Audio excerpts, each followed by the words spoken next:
Good evening and good night, great Biafrans and lovers of freedom. This is Radio Biafra House of Service coming to you through Radio Biafra London. My name remains Mazi Chinedu from Alo province of Biafra land. We are here live and direct.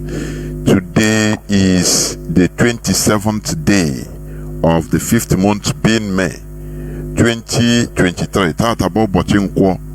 I hereby welcome each and every one of you to welcome your friends and well-wishers onto this hallowed platform. Do not forget that you can hear our voice through our CHK 102.1 in most part of Biafra land, in frequency modulation FM. As I'm talking, I am sure that my voice is being heard in or via CHK 102.1 in Abreba, Ibere, Ohafia, Abam, Bende, Isukweato, Arochuku, and environs. Also, other places include Olo Mentown, Nkwere, Okboro, Ihioma, Amifeke, Amannachi, Ezia Mobire, Eziachi, Owerenkwoji, and virtually all also axis and some part of Ihiala. These are places you can also hear, and other places also in Aguata, Ekulobia, Achina, Akbo, Enugu Umunya, Amezi, Umuamako, Umuchu, and Mkpolugo, all in Anambra State. You can also hear our voice through FM as I'm talking now in Uromi, Auchi, Jatu, Ebira Camp, Aviele, Edo North, Esanko West. These are places in Edo. You can also hear our voice, and our bar is on. Enugu is also on. Therefore, we urge you to call your people, your friends and well-wishers in all these places in Biafra land. It's almost virtually a part of Biafra land, to tune in to their 102.1 FM in their radio, and you'll be hearing our voice, because today I will be joined by Mazi Chinasa Nworu, a member of the Directorate of States. As time goes on, in some minutes time, I'll be joined by him to make some address Biafrans and on an interactive, make some interactions as usual. Therefore, I once again welcome each and every one of you. You can also download IPOB Community Radio on your application, smartphone application, IPOB Community Radio, or TuneIn Radio, or Simple Radio. All these are applications via which you can be listening to Radio Biafra London, or directly you can also download Radio Biafra London and you'll be listening to our voice. There are sometimes people send some very funny questions. Can I call it idiotic questions? Mazi, confirm. Is this true? Because somebody sent me a WhatsApp. I say, but why not listen to Radio Biafra? Are you listening to Radio Biafra? Because if you are not listening here, you are listening another place. Some people, they are addicted to listening to gossip, and you continue disturbing people on asking nonsensical questions. So what? Oh, this is what one of my friends sent me on WhatsApp. So is it true? Listen to Radio Biafra London, and you will stop taking. You are the person that's supposed to be even highlighting others that are not listening, instead of listening to gossip and rubbish and propaganda. Very, sometimes very foolish questions. I'm telling you. Inbox you, is this correct? Is this true? What I'm hearing, Where do you hear it? Do you hear it already? No. Somebody inboxed me on WhatsApp. So any person can make any voice from anywhere and send to you, distribute it. Did you hear it on Radio Biafra? That is a question. Once you don't hear it, because this is where our rallying point. Do not forget, this is where it all started. By our leader Mazi Jonathan Chinedu, who is currently under the DSS dungeon, or in the DSS dungeon, the Nigerian Secret Police, in their dungeon, illegally, because our leader has been discharged and acquitted by the Nigerian Appeal Court. Well, but the Nigerian executive, they are, as a banana republic, they don't obey court orders. And not only discharging and acquitted, he also gave a judgment that Mazi Jonathan Chinedu should never stand trial in any Nigerian court. But till today, he is still there. They refuse to release him. This court judgment was there was pronounced since the 13th day of October 2022. 13th day of October 2022. And here we are, still the Nigeria lawless government refused, said no, they are not going to obey court order. And you know what? Court is the last hope of a common man. Once in a so-called democracy, republic, when court orders are not respected, everybody is in trouble. That is one thing people should understand. Once the courts are not respected, court orders are not followed and respected, know that everybody in that country is in a big mess. And that is what is happening. That is it. There should be no need for people to go and start studying law, say they are practicing law in Nigeria. You practice law, the government doesn't obey, executive lawlessness.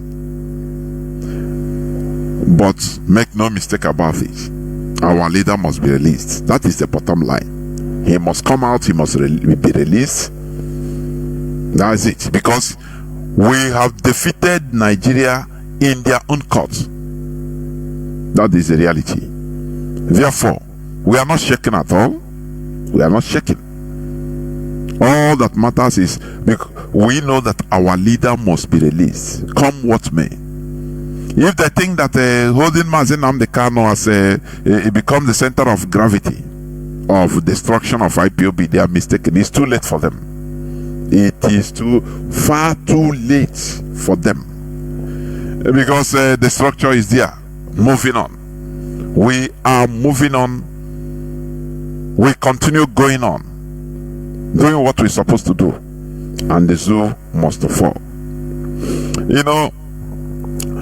Do not forget our 30th Remembrance Day coming up on Tuesday, our 30th May, where our heroes and heroines, we should remember them.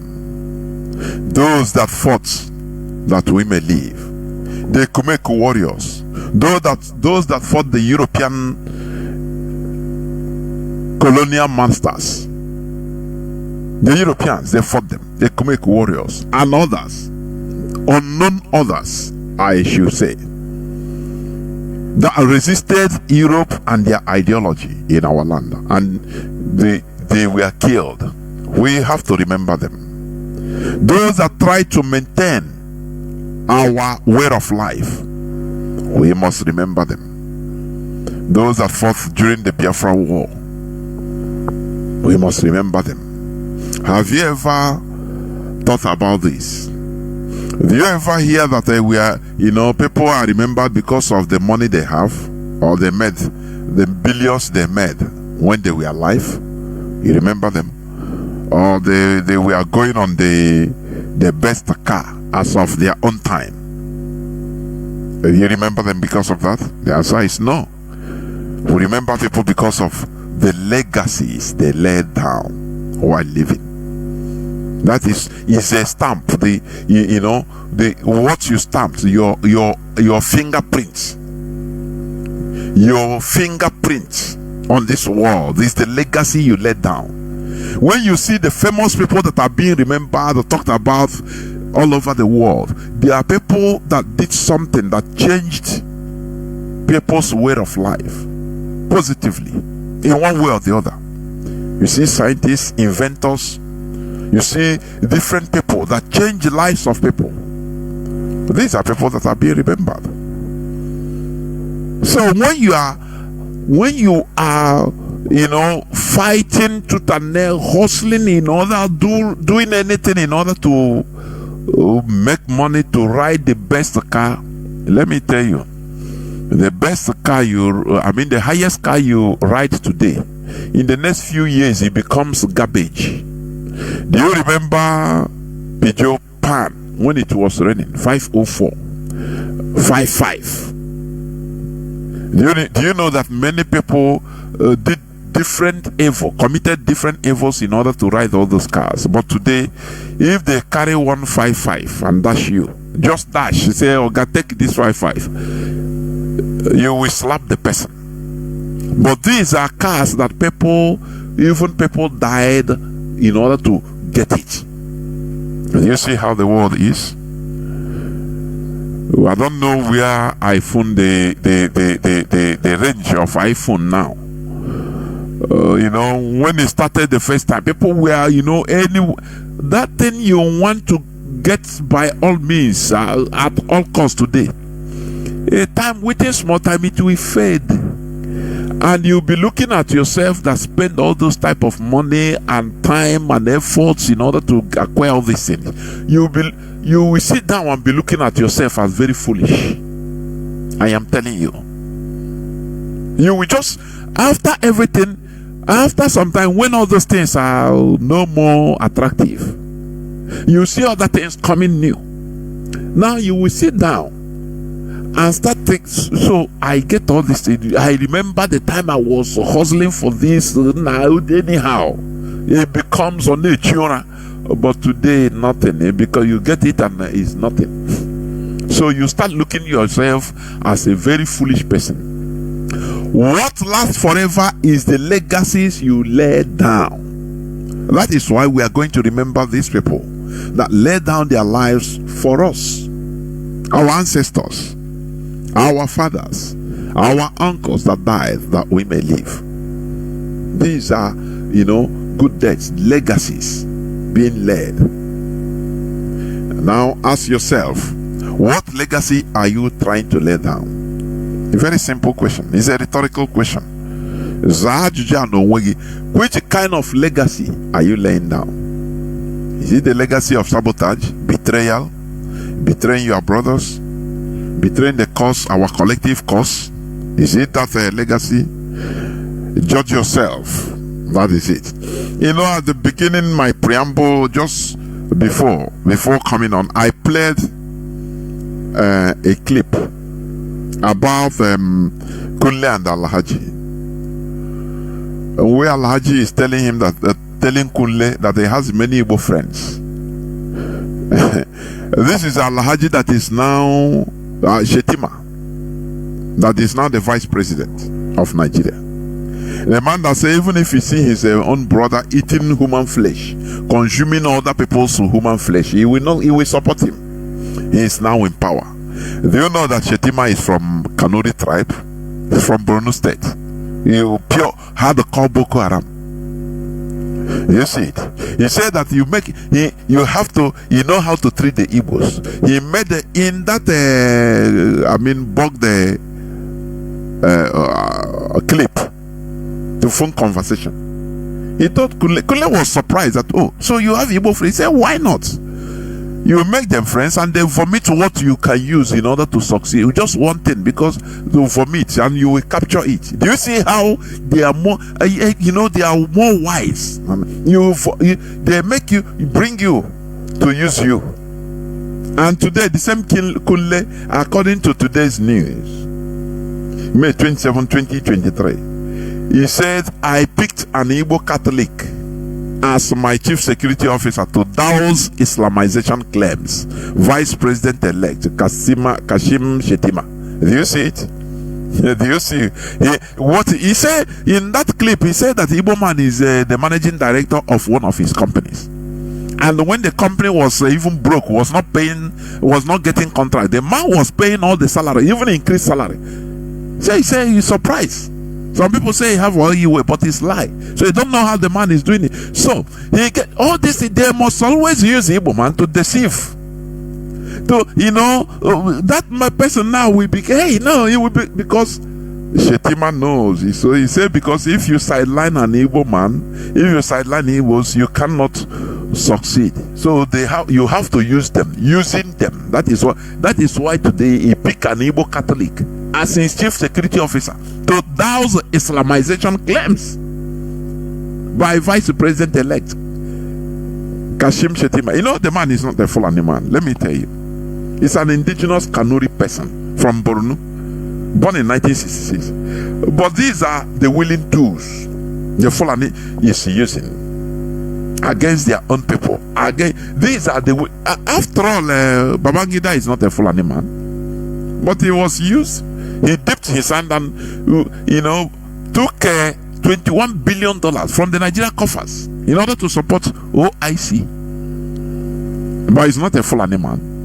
These are willing tools. Do you understand me? So this is what Shetima is talking. He picked an Igbo Catholic as his chief security officer. So that's Islamization. So as he picked a Igbo Catholic, a stooge, an agent, a slave. So now there is no more Islamization. This is, I don't call it Islamization, I call it Fulanization, but through Islamization. And this man is an indigenous person, a Kanuri man. It's not a Fulani man. But these are the people the Fulani are using.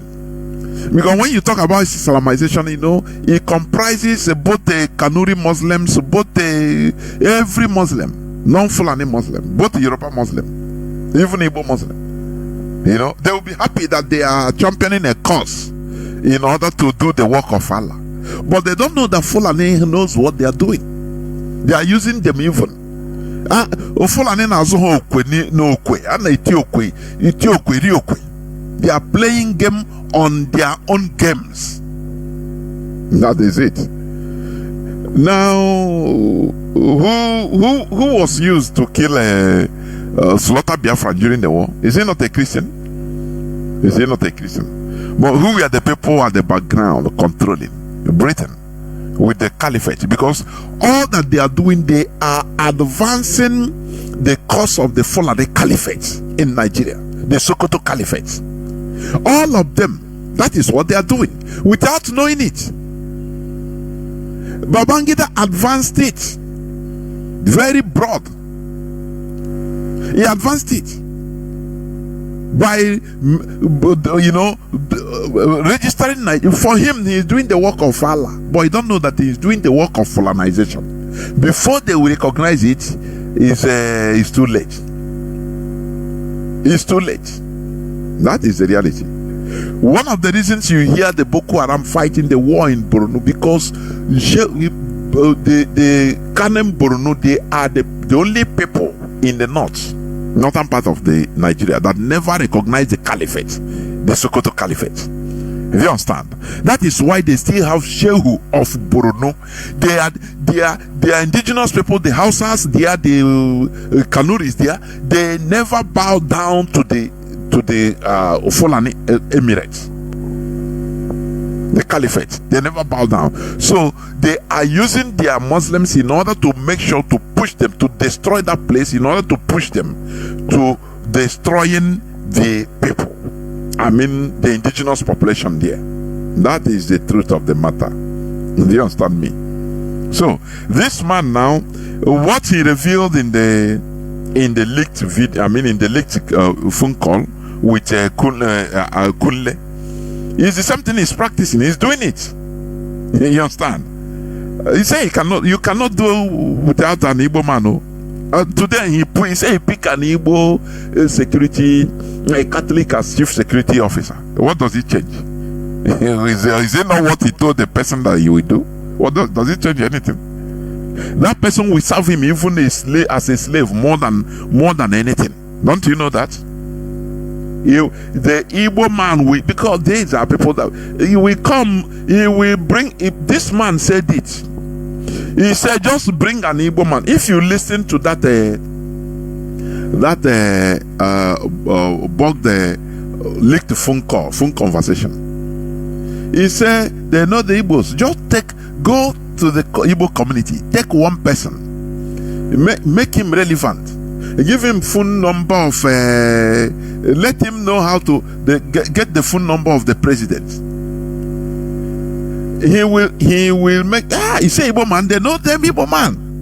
He will start boasting now. Do you know I can call the president now? I have president's phone number. He will give you everything you want. Everything. That is the life of it. They have studied the Igbo people and know that is why today now he has employed an Igbo man as his chief security officer. And you know, you will say it's good, but these are the people that will serve them even more than anything. Do you understand? Maybe is that his managing director, manager of one of his companies. Maybe is that person that he employed now as his chief security officer. Who knows? Who knows? Who knows?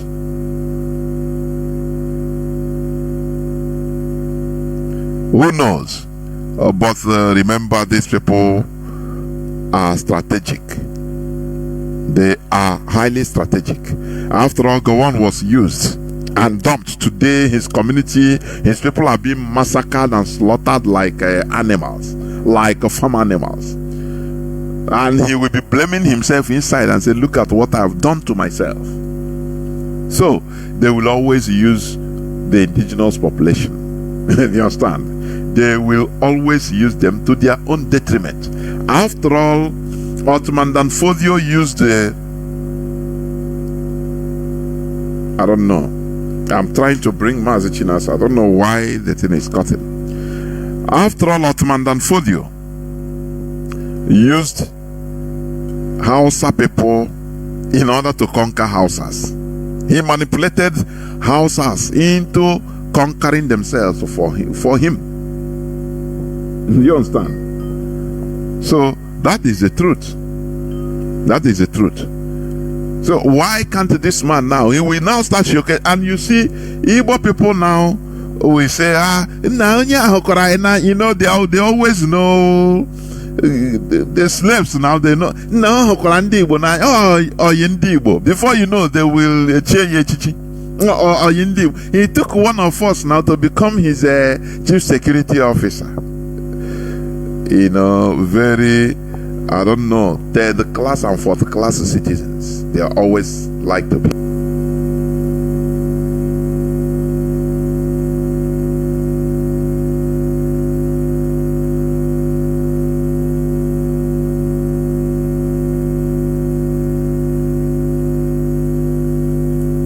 So, as I was saying, you know, Igbo people, they know how to, mostly this Ohanese and Igbo.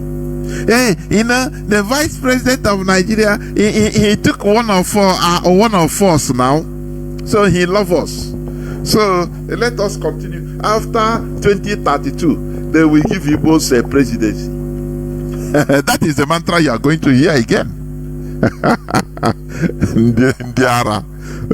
All these Igbo politicians, all the capo chikota hanono, you know. Do you see how the way Hitler killed the Jews? Sometimes he put them in Auschwitz. He will put them, numbers of people, put them in say, go and take shower. in all those showers, big rooms, carry them. They lock everywhere on carbon monoxide gas, poisonous gas, and all of them with that. That is how the Igbo politicians should go. All these Ohanese and Ndiara and politicians, bring all of them, put them inside different big halls and lock everywhere on acid, raw concentrated sulfuric acid or poisonous gas. All of them will die, because these are people, they are not they don't. Politics is about doing something so that you get for public, for your people's interest, for public interest. But they go there thinking that it's for buying and selling. Without taking much time, I'll bring in Mazi Chinasa Nworu. Please, welcome to the program. Can you hear me, Mazi? I can hear you very clearly. There, well, Mazi, please go on. Your introductory statement.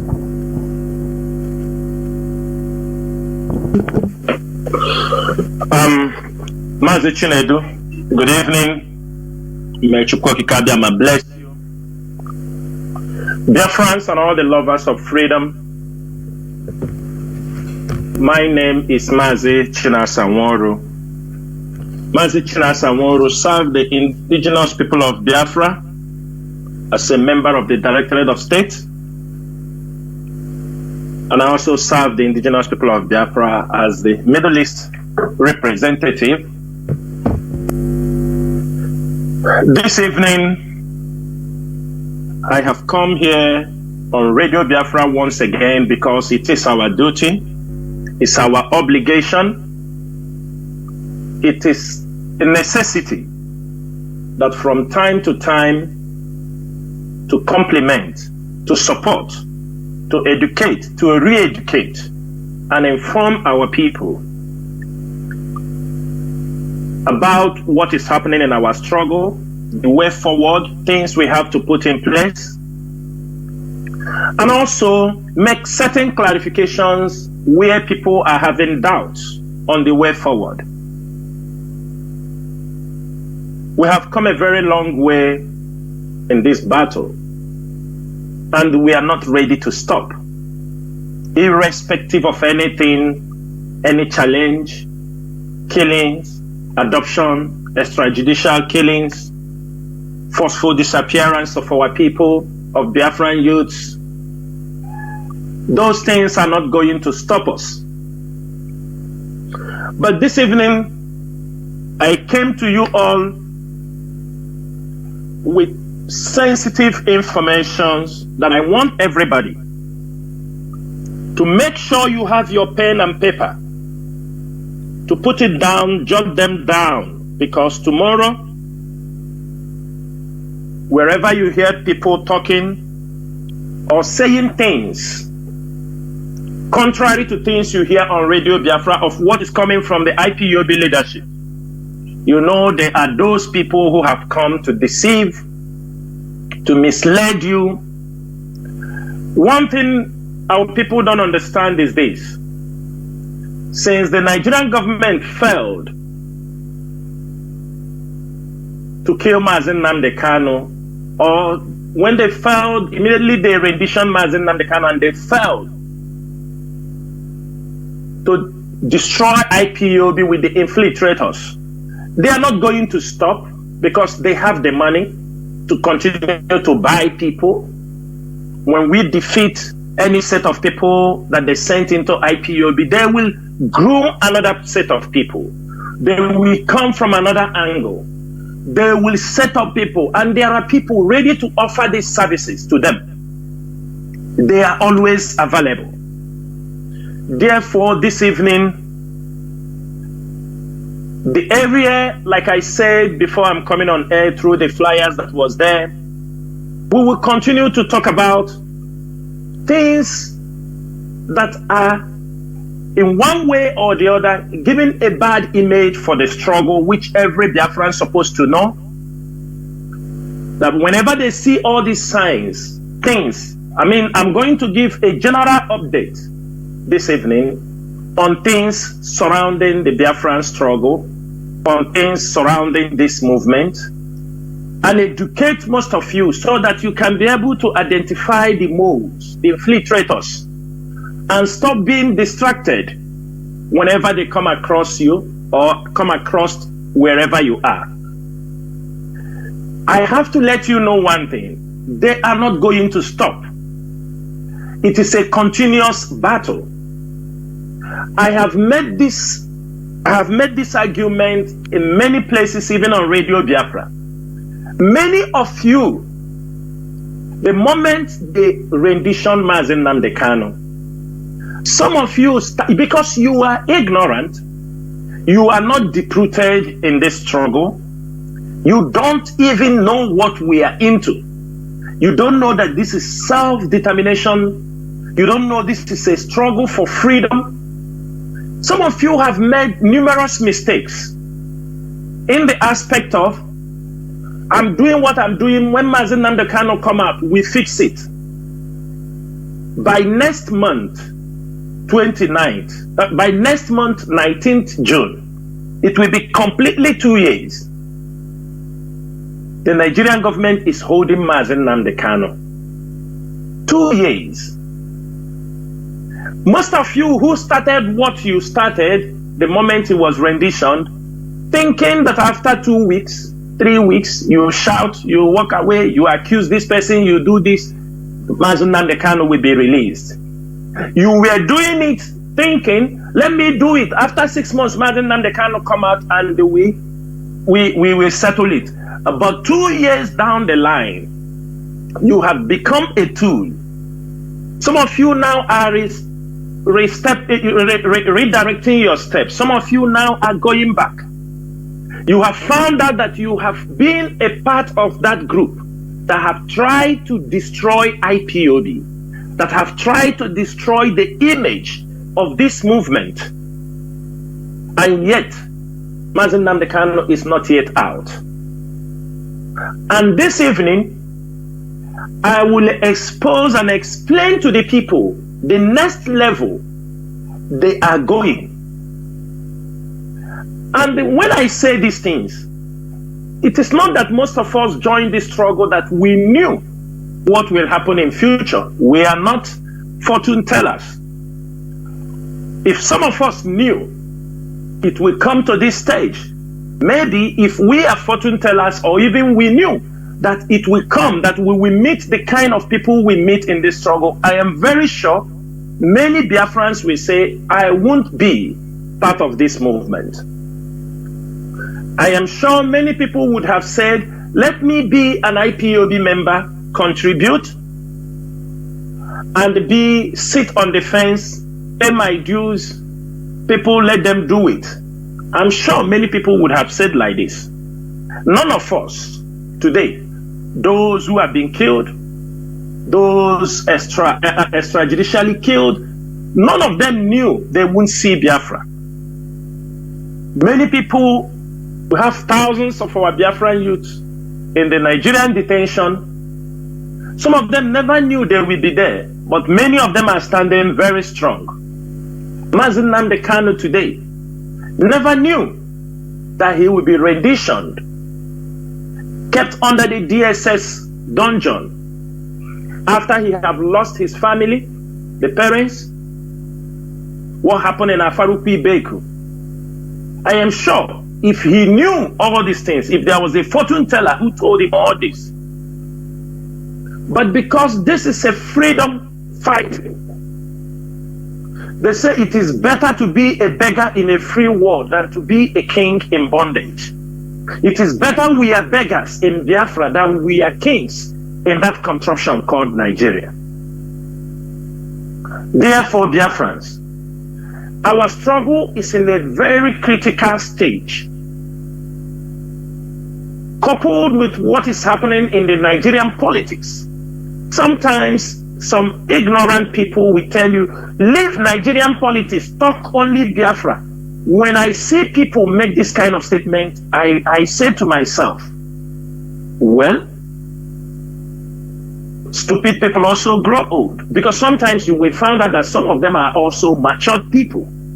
How can you talk about Biafran freedom without talking about Nigeria?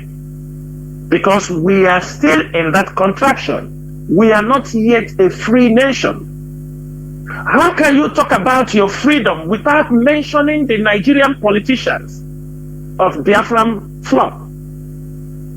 How can you talk about Biafran freedom without talking about the ills and the evils committed by the Nigerian government in Biafran land? How? Explain to me. When you make some posts thinking that some people will connect the dots of what is happening, they forgot that Nigerian police, Nigerian military is still in our territory. They forgot that the Nigerian politicians are still holding positions in our own territory. They forgot that Nigerian government are still imposing governors in our states. They forgot that the Nigerian government is still collecting federal inland revenues from our companies. And all the companies in Biafra land, Nigeria is still collecting inland revenues, federal inland revenues, and they are collecting it heavily. Some of you, out of ignorance, you don't know that some of our people pay as much as even 100 million naira yearly for the Nigerian government. Do you know how much companies registered in Biafra land? Do you know how many companies registered in Lagos by our people who are paying heavily? I mean, their yearly federal tax income is coming 100, 150 million. I know people who pays Nigerian government up to 200, 300 million yearly. Biafrans paying them. Do you see anything happening in Biafra land? No. Some of you do not know that Nigerian government, they are all those government officials you see, most of them are exploiting even our own natural resources without paying even royalty. I'm not talking about tax, royalty to the states. We will come to that. Then somebody will say, don't talk about Nigeria, talk about Biafra.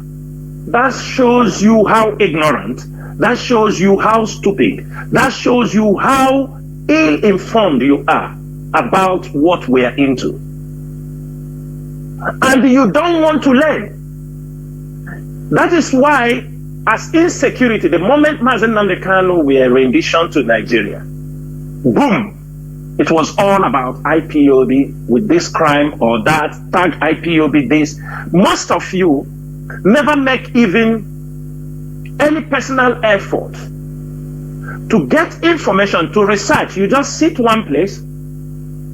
Anything they tell you, whatever you read at the newspaper stand, like Mazi Chinedu was saying here, whatever you hear, gossip, they told you this, that is the one you believe, that the one you can listen on Radio Biafra. And most of you have decided to carry out only news you know intentionally they are not from the right source. We are doing all our best to make sure that Radio Biafra will be in all places in Biafra land. This is because we know what is coming ahead of us. Before this program starts, Mazi Chinedu were mentioning places. And all these areas, I am sure as we are speaking this evening, everybody in those vicinities are listening to us. Biafra land is very important to what we are doing. We are bringing in more radio transmitters, big radio transmitters into Biafra land. I know some people will be saying, we don't have Radio Biafra in Ebonyi, it's not speaking. We are coming. The soccer axis, we are coming. Akwa Ibom, Calabar, we have radio stations there, but the problem we have is how stupid and how sometimes some of our people who handle these things, they are not dedicated. That is why we don't have electricity in Nigeria, because some people are still using the attitude, the Nigerian attitude to handle Biafran project. You are assigned to a station where Radio Biafra is being mansion, fixed, mounted. You can't even clean it. Things that worth millions of naira, you can't even dust it, and dust will destroy the equipment. What is important for you is give you this, give you that. These are the difficulties and challenges sometimes we have. IPOB spends huge amount of money to acquire transmitters. But the people, these things are in there. I'm saying this thing because it's so that those who are listening and those who are technicians who knows what we're talking must listen. If you given a car worth 5 million naira, I'm sure every morning you will come and wash it, you will move around in your village, but you are handed over equipment. What more than that? You can't even dust it from year to year, and dust is killing the equipment. What you ask is for money for this, money for that. These are some of the challenges. It is an assignment, it's a work you decided to do for Biafra, and we expect you to do it professionally. You don't just come and talk. By now, Radio Biafra is supposed to be in all Biafra land. But sometimes it is not from the leadership, because leadership have done their part. They won't be there and be here and be other places. People we are assigned to take care of these things, but they don't do that. But that one apart, why we want Radio Biafra to be in every part of Biafra land is very, very important, because 2023 or change of government in Nigeria is like when Jonathan was out of power. They say we were doing the struggle because Jonathan lose election, blah, blah, blah, blah, blah. They bring in Buhari, the struggle stop, we continue. Now, Peter Obi went and they contested against Tinubu and all the rest, PDP. And at the end of the day, somebody, if we didn't maintain our stand, maybe at the end of the day they will say, oh, you people are agitating because Peter Obi lost the election. But it is very clear to everybody that IPOB and the Biafran agitation have nothing to do with the election, because we know it will come and go. The problem will still persist. Instead, it will expose Nigeria more how corrupt and how marginalized the people are. It has shown people, the world, even though the Western world, the America and the British, what is important to them is the policy of democracy. Everybody have to understand this. They are not interested that they killed you. They are not interested of injustice meted to anybody. They are not interested about what happens to you. They are not interested whether you are being massacred. Remember Harold Wilson, what he said during the Biafran Civil War, when Biafran kids were being starved to death. And he made it very clear that even if everybody starved to death in Biafra land, it won't change their foreign policy for Nigeria. The same thing persists till today. What matters to America so much, don't be surprised when you see them coming to change their tongue, speaking from both sides of their mouth. Don't be surprised when you see the ambassadors, the British ambassadors, when you see all of them, all the people there, they speaking from both sides of their mouth, when they know things are not right. Nigerians are rising up, but you see them indirectly endorsing that irregularity, endorsing that fraudulent constitution, endorsing how this person was elected because of their own interest. Their interest supersedes everything that you are doing. I want everybody to take this as a case study. For those of you who are waiting, America, come and help us. Britain, come and help us. Come and help us. Is it clear now that nobody is coming to help you unless you decided to help yourself? It is you that will rise up to defend yourself. United Nations, come and help us. It is a lie. They won't come. They are part of the people who who are holding you down. You hear about Congo. Go and see what is happening in Congo.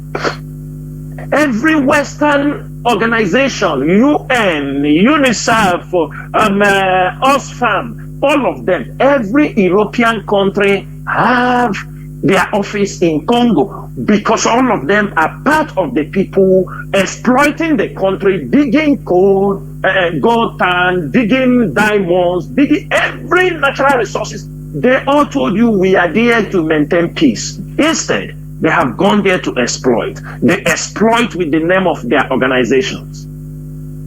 And today, some of you still don't understand what is happening. In your presence, they have played you a game. Some of you thinking, oh, Joe Biden said he still didn't call this thing. It's a matter of time that he's sending people. All of you were here. You said Tony Blair came to see Tinubu. Why won't Tony Blair be in Lagos? His wife is one of the CEO of Dangote factory, Dangote group of companies. The wife is a CEO in Dangote company. You think they will launch the oil refinery? Tony Blair will not come? All of them are partakers. They built a refinery in Lagos. Where would they be getting the raw materials? From Biafra land. And everybody should know that Nigeria have already built three national refineries, one in Kaduna, one in Warri, and Port Harcourt. Government, 3 refineries, none of them is working. Instead, as of their report last year, around 200 and something staffs were sacked, and they were having loss of billions, either 6-point-something billion naira loss.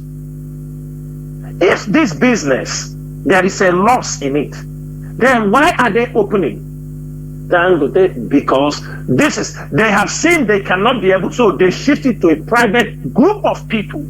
When you hear Dangote, it's called Dangote Group of Companies. Don't think he's the only one. He's just a front man. They use him and everybody. You know, he built a refinery that he have already paid 70% of the loan he took. A refinery that have never started working. He have already paid 70%. Is that the way people work? Even companies, many places, is that the way they work? Is that the way they work? All these things are fueling insecurity. For the fact that they will be taking your oil to Lagos, bear in mind it will fuel insecurity, it will fuel oil theft, it will fuel all kinds of crime from the place where these natural resources are being taken. You have to put that one in your mind. And that brings me to Anambra State. Anambra State is very pivotal in this struggle. Some businessmen in Anambra were part of the people who sponsored, who put money for the rendition of Mazi Nnamdi Kanu. Some businessmen in Anambra. I'm not saying everybody, but there are a lot of, you see people, oh, they have money. But there are a lot of criminal people who are born criminals. They better exploit our land with the Fulanese than they do it, than they even provide electricity for you. That is one thing you have to know. Most of you in Biafra land saw, before they had this election, there was a kind of stability in electricity. Maybe 8 months to the election. Those of them that wanted to be re-elected, those of them that want to be, for them to say, they were like in Abia State, for example, 8 months to the election. Okay, Zepas, make sure there is light in Abia State, in the villages. Everybody you call, there is electricity every time. But the moment he lost the election, Abia State have gone off of light. They said he have terminated the contract he have with That means we can have electricity, but people are using it to punish us. That is one thing we have to know. Because he didn't win, he was not re-elected into Senate, Abia State have gone off. They have turned off, he have cancelled, terminate contract because he couldn't win. Everywhere now is darkness. There is no light in Aba. Anybody you call, you say no light, no fuel, nothing. Is this the kind of country we want? Now you come to Anambra. For the fact there are people in Anambra who are millionaires, who make money from criminality. I'm not saying there are no genuine businessmen. They are there also. There are also high level criminals. You can find them in Anambra also. The moment Mazi Nnamdi Kanu was rendition, last time I came on radio, I talk about Achala. I talk about Orca North. I didn't go so deep because our people, is difficult for them to comprehend certain things that is happening in their society. Instead, they will focus on gossip. Instead, they will focus on, they tell me, this is the way, the moment they hold Mazi Nnamdi Kanu, from December, after a few months, we started shouting about Osu Ihitowa. Nobody took us serious. Nobody listened to us. Nobody, people were coming on air, calling names, endangering their men, endangering men that are fighting for Biafra struggle for them. And I asked them, who is in a better position to say this is an IPOB member, an ESM member? Is it the IPOB leadership? Or one criminal who just joined during the COVID, who don't even know the foundation of IPOB, the modus operandi, who don't even know the code of conduct of IPOB? Or is it this, some of this, mostly our people that are living in America, who have decided in their life that it's only sabotage is what they benefit so much? Backstabbing. Who are ready? They have been, that is where many of them advise the governors. Don't you see where did this guy came from? Obiano, is it not from USA? Many of them that have come to our place to lead, they were all living in those places. That's why any little thing you see them run to America. Is people in America, are they giving good advice? Can they tell us the positive impact they are bringing in our place? Forget about individually, collectively. They tell you this is a Ngwa group, a Hoho group.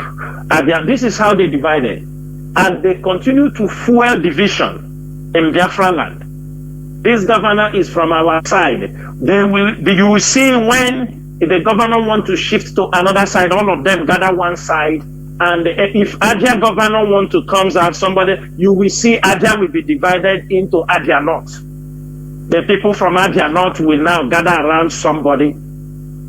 It will not be completely Adia again. And the people who fuel this thing are people in America. Is the Biafrans living in America. And I'm making it very clear also that foreign diplomats, intelligent officers, intelligent circles have warned us seriously about Biafrans living in America who are having American citizens that they are feeding seriously in sabotaging the Biafran struggle. I'm making it very open on air. Because as I cover they have made it very open to us that our biggest challenge will be those Biafrans living in America. He said that is where British and American government has penciled down everything to destabilize this struggle. Every one of them is a tool that can be used.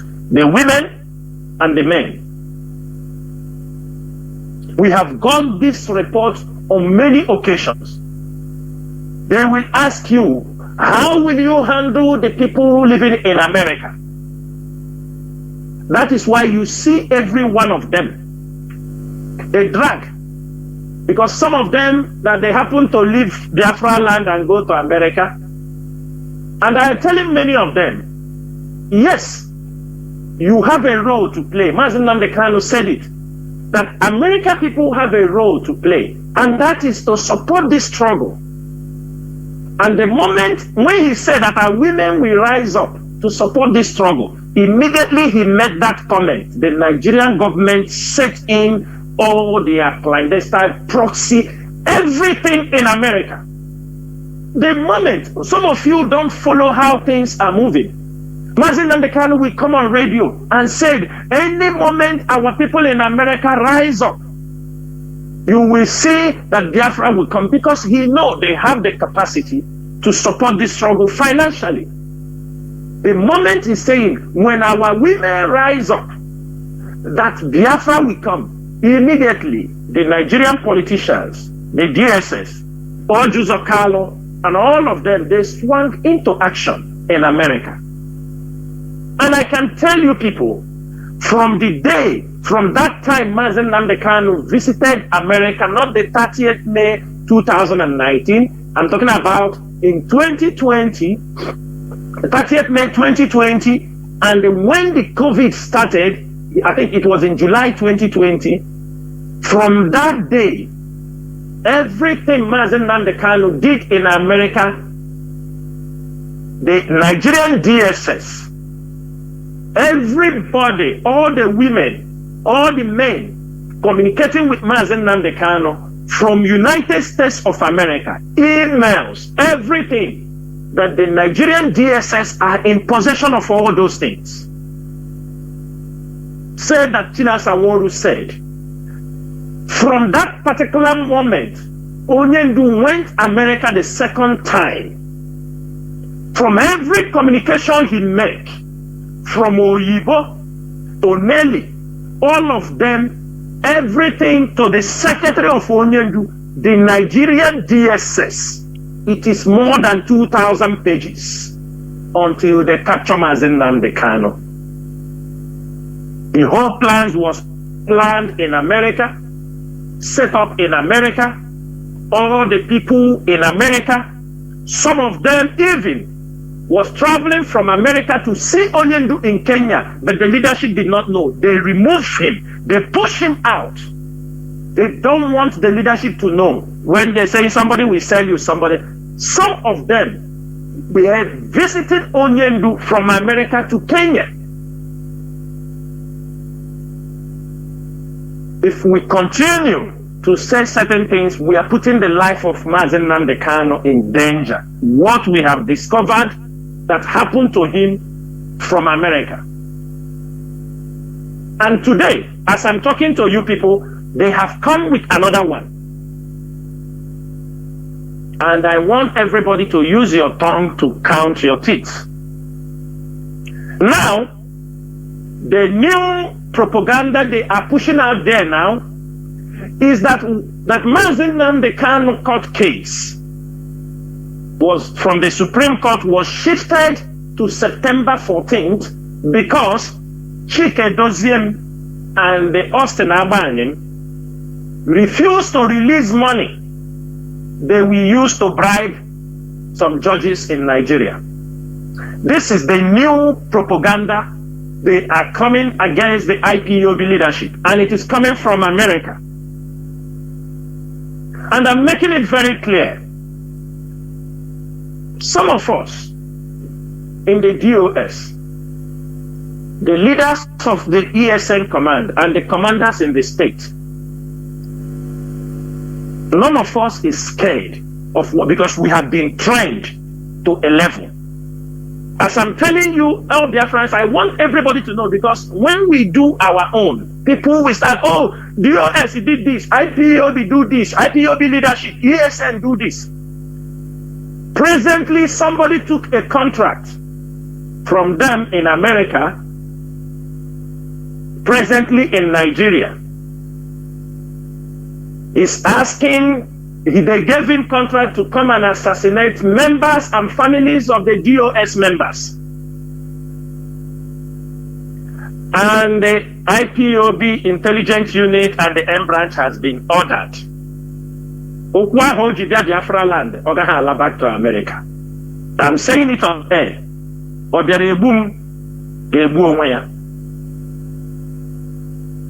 as they have sent him, because this is the next level, because they have blackmailed us. They have blackmailed the IPOB leadership to the point that they don't know what else they can do. Somebody took a contract, took a dossier. I have said this thing on many occasions. Some of them in America are fools. Some of them. I'm saying it so that people will not say, oh, he said American people are fools. Why I say they are fools is that before the rendition of Mazi Nnamdi Kanu, every one of them knew that Chikedozium have nothing to do with IPOB fund. Before, even when they rendition Onyendu. And since the rendition Onyendu also, he have no access. It is beg. He has to beg for fund. Anything we want to do. And the people in charge of the fund is, if they like, if they want to do, they do. If they don't want, they will tell you, you will not do it. That is how Mazi Jonathan have been running this struggle from the time Mazi Nnamdi Kanu were renditioned. When they brought up information that the accounts were locked in Germany, none of us knew. We only had the report when people calling us said we sent money, the money returned back. They said the account was locked. We never knew. But at the end of the day, they are turning the propaganda now in America. Whoever is feeding them, whoever is giving those information, that it is the court push Mazi Nnamdi Kanu case to 14th. Ask yourself if you are intelligent. Because why I'm calling America is this is where all these things are generated. And that is why I can say firmly that people in America, some of our people in America, I doubt what is really wrong with you people. They have set us back in this struggle. Because why I say they have set us back is, imagine the damage people like Oyibo and Nelly and their team, Bridget Okafor, people that came into IPOB in 2020 during the COVID period. Imagine the havoc within the time they came in. Mazi Nnamdi Kanu was captured, was adopted. Imagine the problems they have caused to this struggle within this short time. Today, they have done their own part. They have disappeared. And our people, they are very easy to forget. In the next 1 year, if you ask them where is Nelly, he asks you who is Nelly. Or maybe Nelly will change her name and they answered another thing. Oyibo will change her name and answered another thing. That is how it is. They have come and caused enough damage that led to the adoption of our leader. And still, they are not giving up. Talk less of now. Imagine the problem these people have caused. The people they have misled that were killed. The people they have destroyed with their $100 gift, $200 gift. Imagine people who have disappeared. This is the money. If it is IPOB money they are using to kill our own people, they pay. Now they have no access to IPOB money, like Oyibo, like all of them. Haven't they disappeared? They have all disappeared. They have all disappeared. They have all disappeared. Sometimes some of them are used. Sometimes some of them don't know they are being used. That is why any little thing, these people ran to America. Because that is where they kept those they are using to fight against IPOB, fight against Mazi Nnamdi Kanu. Today you come to Anambra. Let me go back to Achala so that everybody will understand what is happening in Anambra. what is happening in Anambra, the criminality. That's why when Soludo became the governor of Anambra, immediately he jumped. The people wanted to push him on the same line because that was what was happening during the time of Obiano. That time, this Ebakeba they are talking about was a special advisor to Obiano on security matters. When they were this Ebakeba, that Chigozie or Ebakeba, he's the one that advised Obiano to bring in Neti Allah into the Obiano government. He's the one that advised Obiano to pay 500,000 naira if they kill any of our people. It was the same guy. He was the one that advised Obiano, if they kill any Neti Allah, their cow, he should pay them their cow. And anytime any cow was killed in Anambra, he made sure the money were paid to Neti Allah.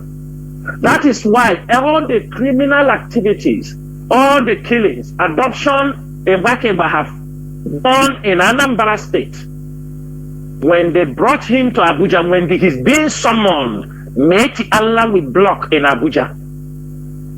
They will never allow anybody to try his case in Abuja. On many occasions, they have invited him to Abuja. He only sent a lawyer. He is the one that have given many thousands of plots of land to Neti Allah in Achara.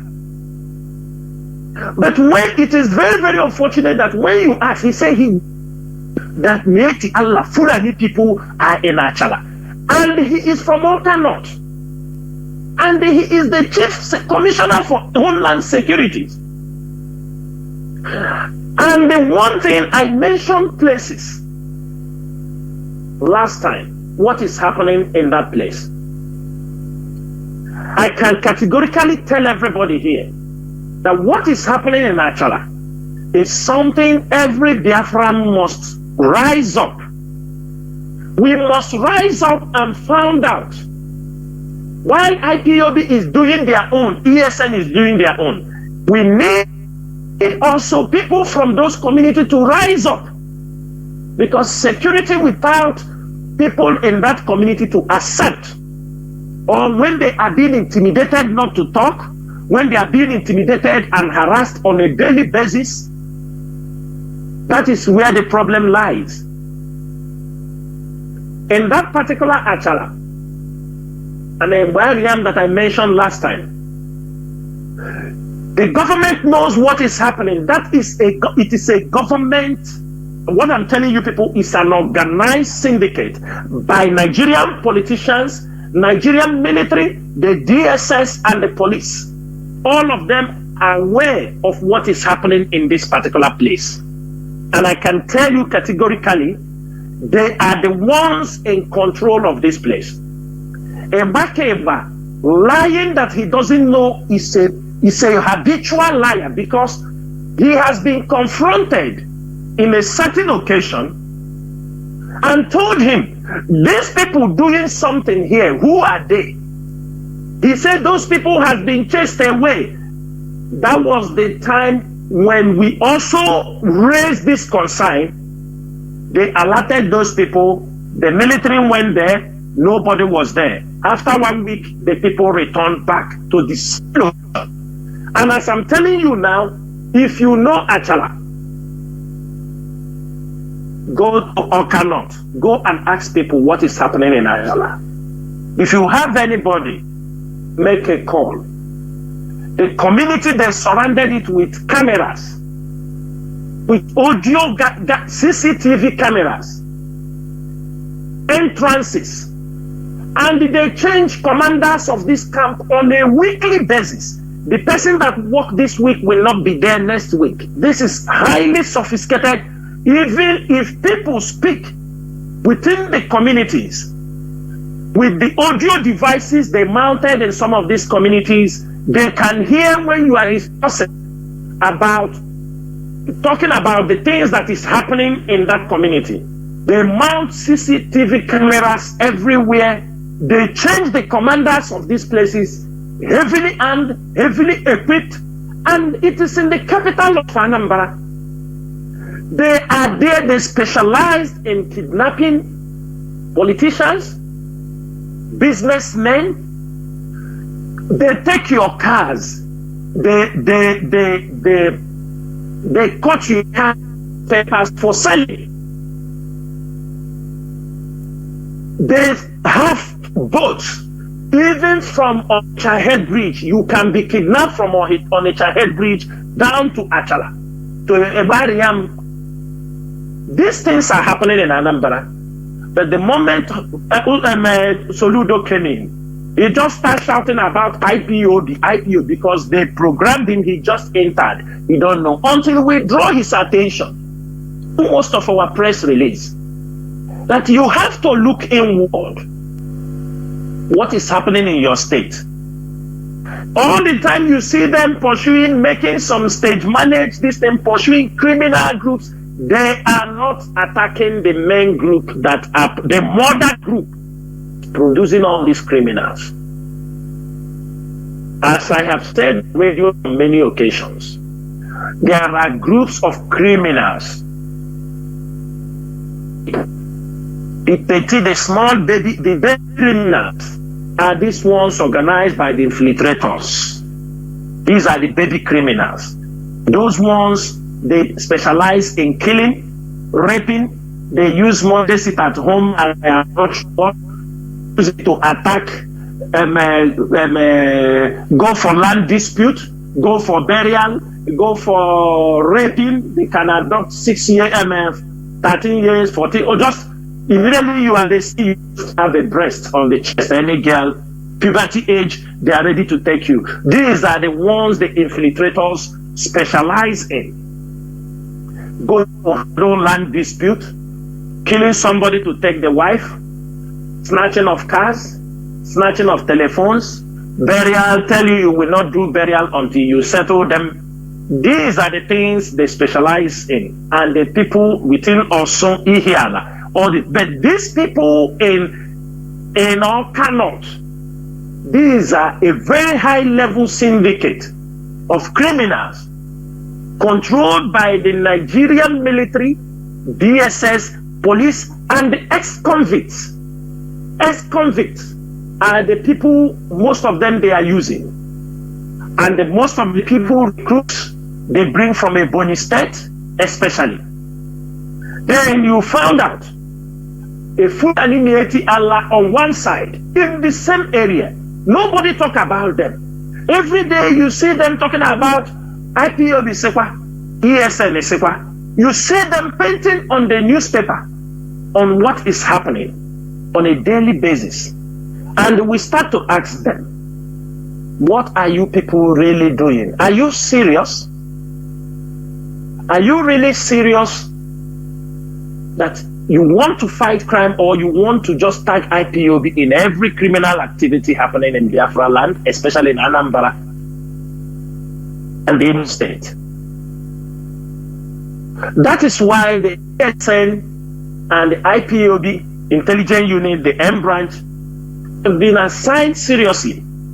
We have all the report what is happening in that place, and we can tell you our press release will come badge by badge, names, with locations, everything pertaining to that place, because we want the world to know that these people intentionally, you see them adopting businessmen. They are the ones making people not to come in Biafra land. And I am saying something. I saw Ifeanyi Ubah. I don't know who knows him, to ask him, because they are setting a very bad example in the communities. I saw him, yes, he's setting up a camera in their community. It is recommendable, it is good, it is accepted. But we have seen him now displaying machetes. Machetes. You people should know what machete is for. Ifeanyi Ubah, remember that people will be killed with that machete. Instead for people to identify that these are criminals, people will be swagged it now because it is the Fulani herdsmen that are using machete to kill people. And since you have launched this machete now, we have seen some people killed within Oguta and all this area with machetes. And we say, Fulani, we cannot be distracted with all these tactics. Today you have handed over people machetes. Is it machete they are going to use to attack the Fulanis that are with AK-7? Or you are handing them over machetes to use it to attack their own citizens, their own community members? I want to know. The criminals terrorizing Newi or Son Ihiala, they are not using machetes. They are using guns. And they are making this thing very open. That people in this area must open their eyes. That people should not be deceived. If people are killed or macheted with any cutlass, Ifeanyi should be responsible. That picture where he made available thousands of machetes to people. That is not the way to handle security. That is not the way to contain things that are happening. Last time it was on news that you were attacked. The people that attacked you, they didn't attack you with machetes. The people that ambush you never attack you with a machete. They attack you with automatic machine guns, and they attack and kill people in your convoy. It was not machete. Why is it we cannot be able to face the reality, what is happening in our society? Why do we like to deceive the populace? And before you understand, the day we will say something is let this machete. One day we hear there is an IPOB member they killed. They say it is Fulani herdsmen. That day we will inform you that those machetes imported in Nnewi were meant to kill IPOB members in Nnewi. That is all I can say about that particular issue. Again, I will go back to the Obaru incident. And this Obaru incident, I will continue to speak about it because every day the United States Embassy continue to make some pronouncements. Like today, they have come out. If you go to their Twitter handle, they have come out today. They continue to emphasize on the Obaru issue. You can't emphasize on Obaru issue without going straight to the point to clarify these things for the world to understand. Because we know why you continue to say it. You continue to say it, continue to say it, continue to say it, continue to say it, continue to say it until people stink into people's mind. And anytime you continue to say it, it is our duty as IPOB personnel or IPOB officers or leadership to come also to tell our people where the comments are going.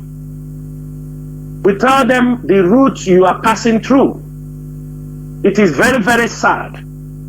And it is unacceptable that a foreign diplomat, or they say there is no foreign diplomat, I mean, whoever he is, your staffs were killed in Obaru. Nobody accepts that kind of atrocity. Nobody will accept those kind of killing. And we IPOB leadership will condemn such barbaric act. Irrespective of this, but we still have questions. We want, as American Embassy is talking about their people they are killed, we also want them to clarify certain things. It is on record that the moment this attack happened, that they mentioned that they went on a humanitarian service in Oba with some UNICEF staffs. But up till now, up till date, UNICEF have never come out to mention that their staffs were attacked in Obaru, because they said it is USA staffs with some UNICEF officers were in Obaru. I don't know when United States government started doing. They said they went there because of the flood that happened last year, that to go for flood relief. But we are asking, the questions are these, and they are left for you to answer. You went to Obaru without even the state governor knowing that you were going to Obaru. In his own state, in a rural community, in his own state, he was not informed. If he's informed, let us know. But we were very, very sure that he was not informed. We're also very sure when the police make a statement that you people did not inform them, and you are coming. A whole United States embassy. Number two, we have a record that there was a community or a village in Obaru. I don't know, it is one of the oil company who is making oil bunkering there. Dig some borehole. The same rubbish they have been doing in the riverine area for many decades. They go there, they dig a borehole. Let me educate these people a little bit. Every Biafran, whether they eat or they can't eat, they have the capacity to open, talk less of Obaru, to open a borehole in Obaru will not cost more than $500 because it is very close to water. So if this is the $500, this is things one person can do it in a community. We are asking, can we see the picture of those things? Can we see the humanitarian? Because what we know from the report we have from Obaru, we are authoritatively informed that these people are the ones digging oil from these places. And I'm making it very well known to our people. Let me say this thing. They may like it or they don't like it. Soludo is there. I'm sure he will be listening to me or somebody send him. They should not die in silence. They should not die in silence. Biafrans, let me tell you, since oil was discovered in Anambra, in Oban area, Obiano administration never received any royalty from that oil. They intimidated him. The Northerners and the foreign companies that are in that axis intimidated him that he could not ask for a revenue from that oil being dug in Oban. Most of the companies there, with intimidation from federal government, most of the oil pipelines you see from Anambra, they head all straight to Warri. Straight to Warri. They lay down pipes from Obaru to Warri, underground pipes. Instead, they pay royalty to Delta people. They pay royalty for allowing pipe to go from those oil. Delta people don't know. They thought maybe in Anambra people are being settled, but they don't pay any royalty to Anambra state government throughout the period Obiano was that place. Even Soludo have entered. I don't know whether they have started, whether he can be able to fight them to start giving royalty to the state, to people who owns this oil. They say there is no oil in the hinterland, but we are coming. We are coming. IPOB, we are coming on this matter in the shortest time. The same thing they are doing in Imo State. They lay pipes from Oguta.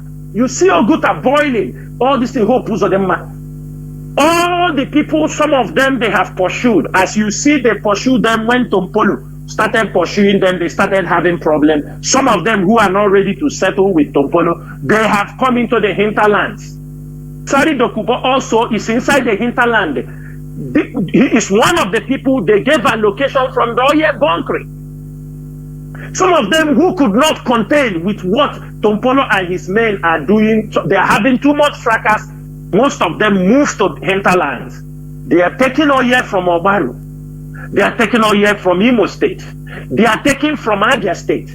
Some people are digging coal back in Enugu. If you go to Ebonyi, they are digging all kind of mineral resources, iron ore, zinc, everything they are digging Ebonyi. Nobody, the only few people are benefiting from this thing, even not to the benefit of the people. Why I'm saying this thing? The Nigerian government and their puppet governors they install in all Biafra land should know. But when I go question them, the natural resources that they are taking, they take our natural resources, which they don't pay any money. They tax us federal inland revenue taxes.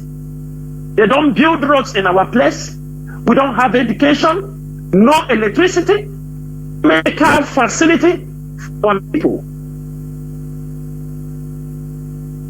This is all that's land. They have commissioned the second Niger Bridge through Zoom, and they want to say they are naming the bridge after Buhari. That is fafafa foul. Number one, Ethiopia bridge.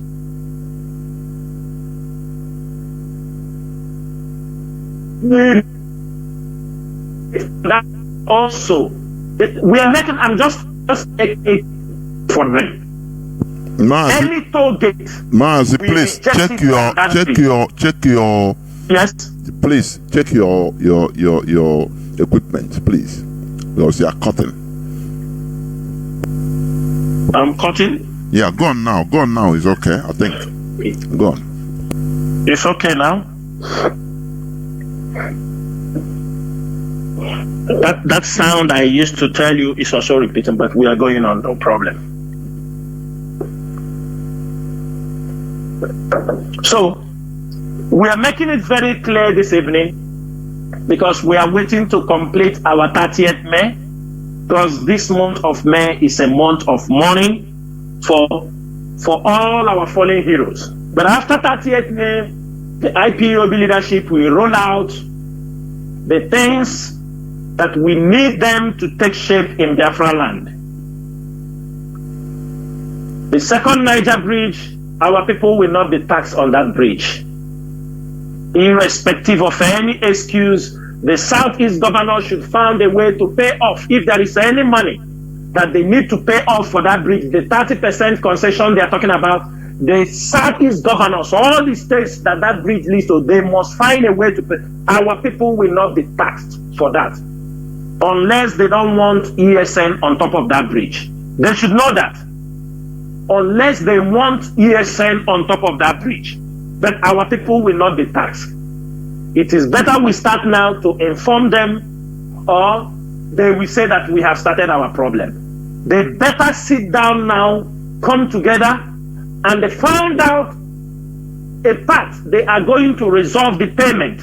Our people will not be taxed to pay for that bridge, because there are many bridges in Nigeria, many projects of that nature. People are not tasked to pay for it. It is not only our people they are going to tax for that. Secondly, Mazi, I want to touch also the criminality still happening in Olo. As they are pursuing them in Olo, they are expanding, going, and this evening, after they have killed Odumodu and some of his men, another new group they have commissioned who have took over, they call Igbo, computer, and Echaka, Epaka, Ebe, and all of them, Agama, they are now coming out. The new two people that are there now is Igbo and the computer. They are now responsible. Yesterday evening, they went to R&D Zog. They adopted 7 people. They adopted a truck that is carrying cement for one of our sister, 900 bags. He's a distributor of cement. They hijacked the truck. These are the same group of autopiloters, infiltrators in this struggle. They hijacked this truck containing 900 bags of cement, and later released the driver and the conductor, and they are requesting this our sister to pay them 30 million naira before they will leave the truck and the cement, and gradually they're already selling the cement to people. This is what is happening. The criminals, they are finding always one way or the other to try to commit crime in Biafra land. Mazi Chinedu, I am having a static noise coming from, I don't know, it's becoming much. Can you check from your system? No, I say nothing. This thing is only coming from you. Your voice is coming out clear. Okay. And everything is okay here. Clearly. Your voice is clear as crystal. Okay. So, all these things, this criminality is taking another shape. And I am asking people from these communities. I always say this thing whenever I come to air. I said, the communities know these people that are committing crimes in their society. They knew them. They knew their parents. They knew their father. They knew their mother. They knew also IPOB members in that community whom they can easily talk to. Ask them and said, is this person part of you or are they not part of you? Are they not part of you? So, all these things are things we have to know. All these things are the things we have to know. Especially, I'm coming now I will read a part of this letter for our people to understand what is happening in that area. And this thing that is happening in that area,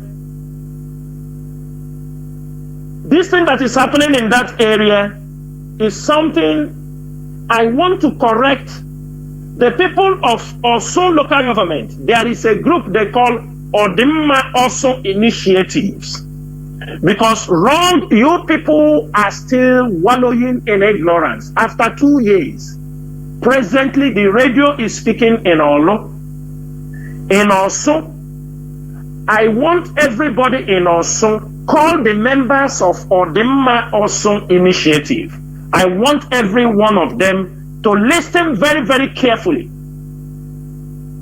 If you know anybody who is a member of Odimma Osun Initiative in Osun local government area, I want everybody to call any one of them. He must stick to Radio Biafra now.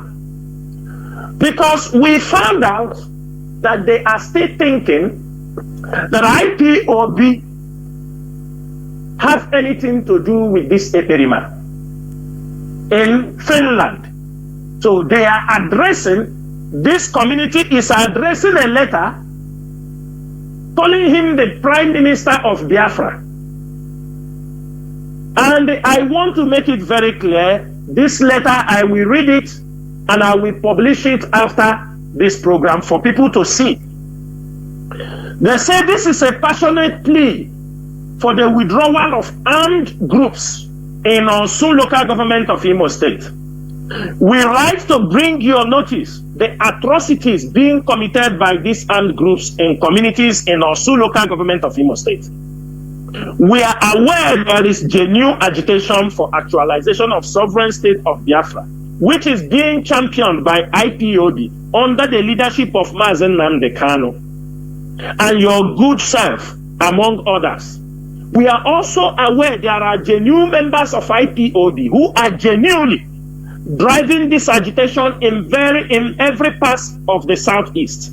However, the present armed group in Olu and its environs who parade, masquerade, and disguise as agitators and freedom fighters for the liberation of Igbos are anything other than agitators for freedom. The said armed groups engage themselves into various criminal acts, which include, but not limited to, rape, unjustified killing, kidnapping, burning down of houses, extortion of money, looting and vandalization of properties, forceful takeover of houses, intimidation, harassment of our people, among others. Have everybody heard what Mazi Chinasa Nworu is coming on radio and be shouting every time of the day about criminals? This letter will be published. I am not the one that wrote it. This is people from this community. I have also said it before. Many communities have went to meet IPOB lawyers, asking them to ask Nnamdi Kanu that what his men are doing in their communities is unacceptable. but people don't believe. Sometimes some people believe. And we have made it clear for them that Nnamdi Kanu have nothing to do with rape, extortion, taking over people's land, taking over people's house, killing, raping, harassment, intimidations, forceful takeover of homes. They are taking over people's houses. They take over people's houses and rent it to people. Nnamdi Kanu is not part of this. To say the least, our communities has been overrun by these criminal elements, leading to the people fleeing their homes, leaving our communities a ghost town and with its economic and social shutdown. The letter I am reading for you is a letter from a community because they know. But why I'm reading this thing is that we don't want him because they put IPOB. That's why I'm reading it to tell them that there is no IPOB in this. IPOB is not part of this. IPOB, the letter stays on top IPOB, and when I will release this letter, I will cover the IPOB where they wrote IPOB because it is not IPOB. We don't know where this letter will go to. Let me continue with the remaining words for this letter. It is our considered view that what is happening in our community can be better described as criminality other than agitation for freedom. It is incomprehensible that those that claim they want to liberate and secure are the same people they are serially killing, destroying their hard-earned properties, and holding under slavery. We therefore wish to plead with you to order the immediate withdrawal of these armed groups from Osu, who claim to be ESM members, as their conduct are not acceptable and tolerable to our people. We humbly request especially that the non-indigenous of Osu, local government among this group should be asked to leave Osu while we create peace with our ESM brothers who are indigenous of Osu. We look forward to your prompt action, hoping you will give this matter the urgent it deserves. Do accept our assurance of the highest regard. The sign, yours sincerely, Eze-elect Wokede, chairman of the Osu Initiative. These people, we need to protect them because the next thing they may go to kill them. Barrister Remi Eze Diorama Agwezi. We need to protect these people so that they will be able to do what? Because this letter, why I am releasing this letter, because this letter was also addressed to the General Commander ESM Biafra Land. That is why I am releasing this letter. That is why I am releasing this letter.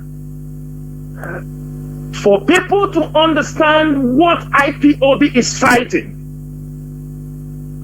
I want our people to understand the level of criminality the Nigerian government have set up, and you know our people, some of them want to be opportunists. They want to reap from anything that come across their way. The Nigerian government is killing our people, adopting them. The Nigerian police, they are on the streets, capturing our people, disappearing our people in every checkpoint. The Nigerian government, on the other hand, are using a clandestine way, recruit mercenaries from the coastal region coming to adopt and kill our people. We found out the attack that happened on MBC the other day.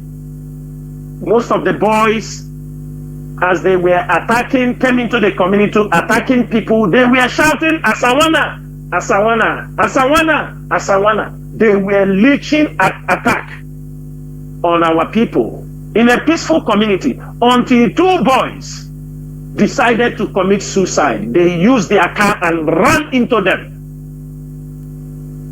They said the way they are destroying their community, killing people, the boys have no option to stop them than to use a car, and they committed it and ran into their car before some of them who survived. But those two guys were killed They died because when they hit them, the world collapsed on them. And this group of people, they all ran away from the car and they escaped from the community. These are things happening in Biafra land. People are paying a price trying to defend this land. Why some want to make money? We know these things will be there. We know we cannot fight for freedom without having saboteurs, without having people who will work for the enemy. I want everybody to know this. It is normal, but the problem is how do we handle them? Nigerian government is coming in every angle, trying to make sure that they destroy IPOB. But little did they know that they do not have the capacity, they do not have the strength, they do not have the tactics. They might have the money, but they are not capable to destroy IPOB. The foundation of IPOB that was built by Mazi Jonathan, nobody. We can only destroy it by ourselves, not Nigerian government. The only way to destroy this struggle is if those people who are in IPOB, those people in the leadership position, those people at the top of the hands of this struggle, decided that they are going to destroy it, which is the probability is maybe 2% out of 100, because that 2% is that somebody, maybe a member of the DOS, may decide to backslide, but that cannot affect the struggle. How? Are you going to get a farmer where he is? Or Chinasa Nworu, Chike Doziem, Azayoba, Mazen Nachi, Chinedu John, all of them, and other DOS members scattered around the world. How are you going to destroy them? We are seed. If you cut us, we are a tree. If you cut us, we germinate again. But before I round up this, for people to understand what we are passing through, I think everybody and every one of you have heard what happened to the Justice Jumai Sankey, the woman who sat at the hands of the appeal court that gave Mazi Jonathan freedom and discharged and acquitted. Every one of you is hearing it today. Some of you might have heard it before now, that Justice Jumai Sankey, she was the head who had the appeal court that discharged and acquitted Mazi Jonathan. They just assassinated the husband today in a cold blood. For we in IPOB and we Biafrans, we send our condolence to this justice. We know they killed your husband, they assassinated your husband today because you stood on the justice. You gave a judgment that the whole world is celebrating, but in Nigeria, it is not accepted. You gave a judgment to a man who did nothing, and you did it without being biased. You were not bribed. You were not intimidated by the Biafran people. You were not intimidated by the IPOB legal team, but you did the right thing. And what happened today is that they have come and assassinated your husband to intimidate, to punish you for giving that judgment.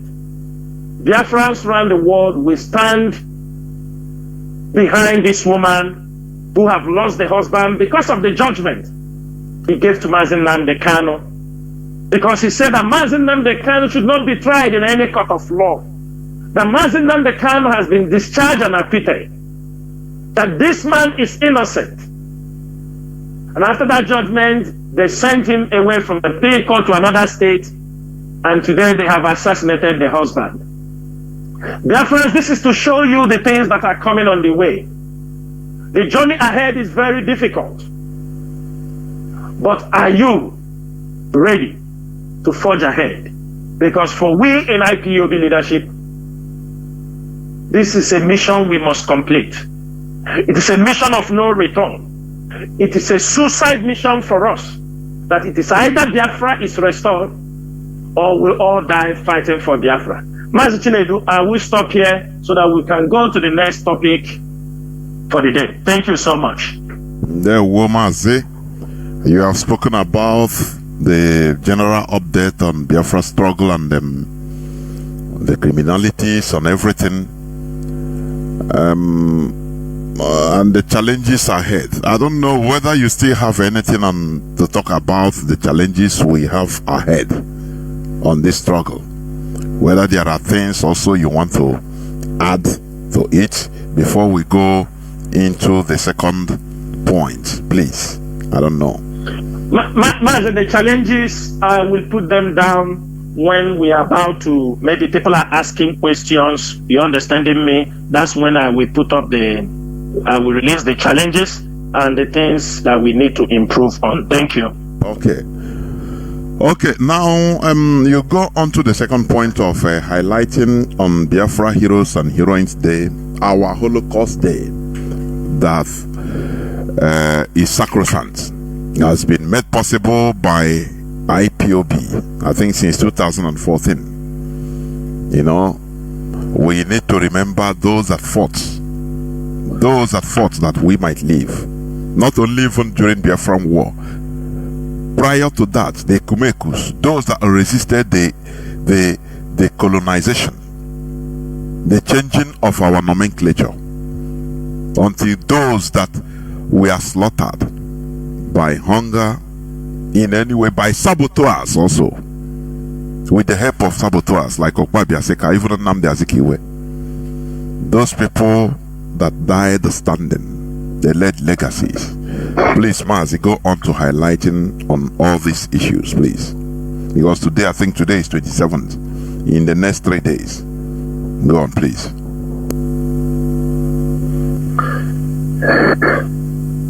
Mazi, thank you so much.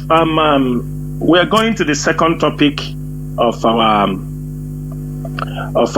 program today, about highlights on Biafran struggle. Biafrans and lovers of freedom, as we approach to the D-Day, which is the 30th May, the day we are going to celebrate, all those who have fallen for the Biafran struggle, it is very important for us to understand that what we are doing on 30th May is a tradition. It is a way of life. It's something we expect to be immortal in the life of Biafrans, those who have fought. If you look around in our land, there are no places. The people that have died who fought for this Biafran struggle, there are many places apart from Ojukwu, University of, I think, Uli, State Polytechnic, I think State University, Chukwemeka Odumegwu Ojukwu University in Anambra. There are many places that those who fought for this Biafran struggle, their names supposed to be mentioned. Like the second Niger bridge that they just built, they're supposed to have a name of people like what they call it, Ajuzie, Colonel Ajuzie, Philip Effiong. There is nothing. There is no project. They have named the name of Philip Effiong in Biafra land. There is no project. They have named people like Colonel Ajuzie and many other people. There are places, there are institutions. The names of these people should be used, but they are not doing it. Those things would have helped us to remember those who fought for us, those who did one thing or the other to save the Biafran people. We will be celebrating them until we restore Biafra, so that we can be able to name them in some projects, institutions, ministries when Biafra is restored. Even the second Niger bridge, I am not the one to decide that the second Niger bridge now may be named. Even the name of Mazi Nnamdi Kanu should be named. But I'm not the one. This is something The leadership of IPOB will come together. But one thing is that as our celebration on 30th is coming up, most of you can be asking, why do we make sit at home in Biafra land? The reason why we are putting sit at home in Biafra land is because in 2014, when we built the cenotaph in Enugu, when we do as a remembrance before Wazirike went and they knocked it down. Then in 2014 or 15, thereabout, then Onyendu 30th May was celebrated in Aba, in CKC Aba, I think, in Aba. That was the first time Biafrans came out in mass and we celebrated the Biafran heroes and heroine day. And thanks to Mazi Nnamdi Kanu for setting up this. And this is nearly 10 years we are celebrating and honoring our dead heroes since after the Civil War. Nobody remembered them. Nobody remembered them. Nobody remembered these people. Nobody. Mazi Nnamdi Kanu have really awakened the spirit of tiger in many of us. He remembered us. He taught us things that we're supposed not to be taken for granted. And I can tell you, those of us who understand what 30th May means, those of us who understand what celebration of those who fought for us to be alive, since we started celebrating this, our life have changed drastically. Our life have changed. We have increased in knowledge. We have understood the things we say makes our enemies uncomfortable. The things we understood that happened to our people makes most of our people uncomfortable, because they thought it is something we should let it. It is left for us to forgive anybody who killed us. They are not the one to tell us to forgive. They are not the one to tell us not to celebrate our dead. Every one of us living everywhere around the world, we know countries celebrate this kind of events. They are celebrating the Holocaust Day. In Rwanda, they celebrate also Remembrance for the Genocide Day. In Kuwait, they remember the Liberation Day, the time they liberated Kuwait. There are people killed during the Saddam Hussein invasion. Britain still remember the World War II. We see Russia remembered. Nigeria is still remembering the independence, the time they fought to become free. Most of us will, even in primary school, they will say it is British also one anniversary. They will come to sell some peanuts for us in the primary school in our place, but they never want us to remember our own people that were killed during the Nigerian Civil War. I am sure Mazi Chinedu, I think most of us have the experience. They will say, bring 1 naira. They will even take money from us to celebrate the British people that died. But for us, we were not allowed to celebrate our own dead. It used to be a green and red ribbon. They will tell you everybody in the school must. Nobody was asking. Our parents were not even telling us. Because sometimes I said our parents, I don't know whether it is out of intimidation or what, most of them didn't do good to us. They never told us what they suffered in the hands of Nigeria. Had they told us what they suffered in the hands of Nigeria, we won't stay so long before this struggle started. They hid everything from us. They hid it from school. Our parents also decided not to tell us about how our people were massacred.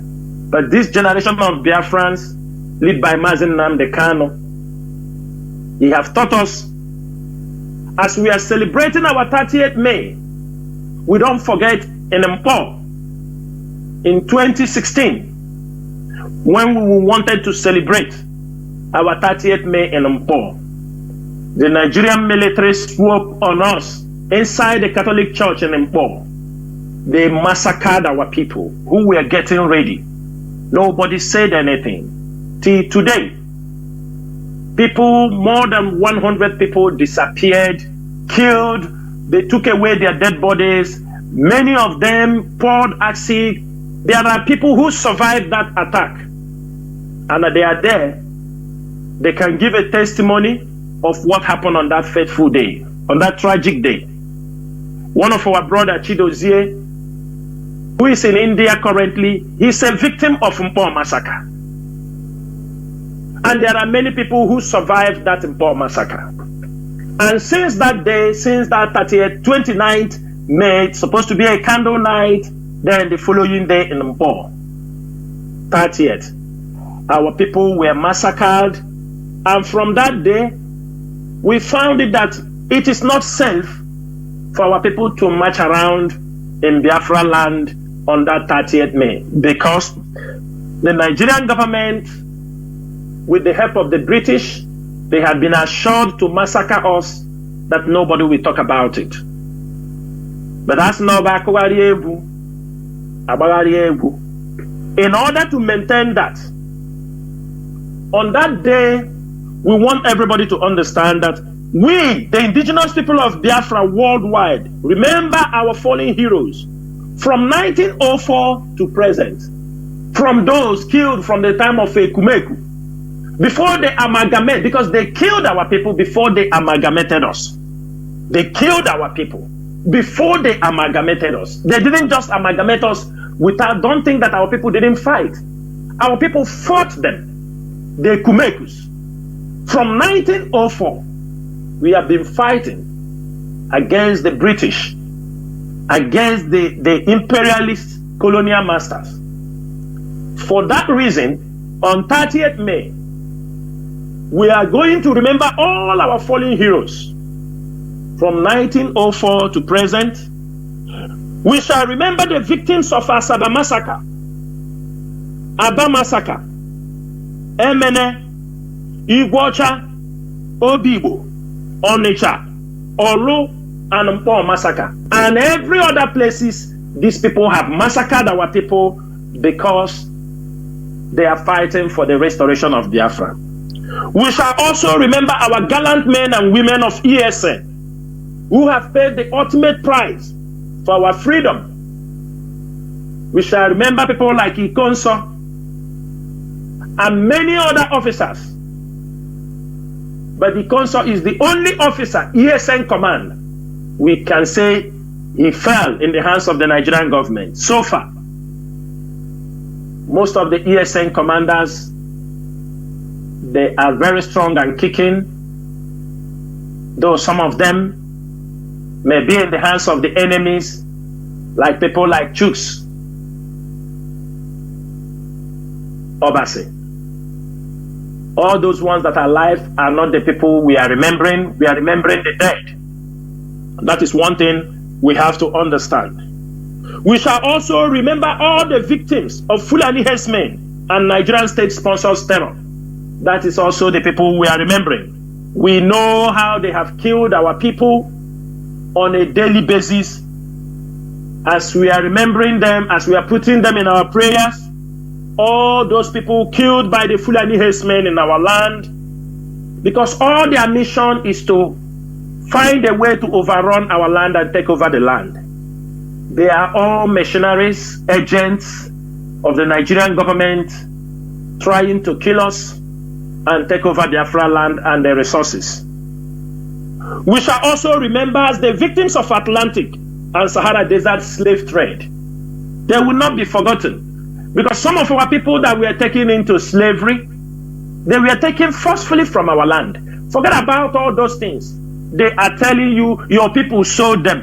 Your people sold them because they were sent. Go and bring them. It's just like what is happening now.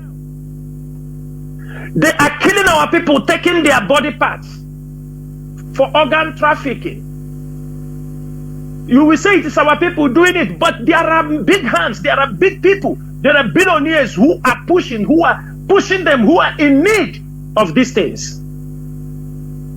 When they say it's our people selling them, because there was an agricultural revolution in Europe, they need workers. Even the Pope of Rome that time, he approved to go to Africa and take slaves. They came with guns People will say they sold them. They sold them. Sometimes we want to put the blame on our people. But these are people, they fought. Our people fought, resisting that. So now we say our people are doing this, doing that, this is what they have. They came to our land, and this is what they forced. They used their guns, their guns, and they make sure that our people were taken into slavery. If they say they didn't want, okay, people go, and what if they say we don't want to buy? And when did they stop? When they start to produce machines. There was the machine revolution in Europe. During that time, they found out that they don't need to go down to Africa to go and get slaves again to come and work in the plantations, because there were machines. This was called the machinery revolution in Europe. That was the time, industrial revolution. Yes.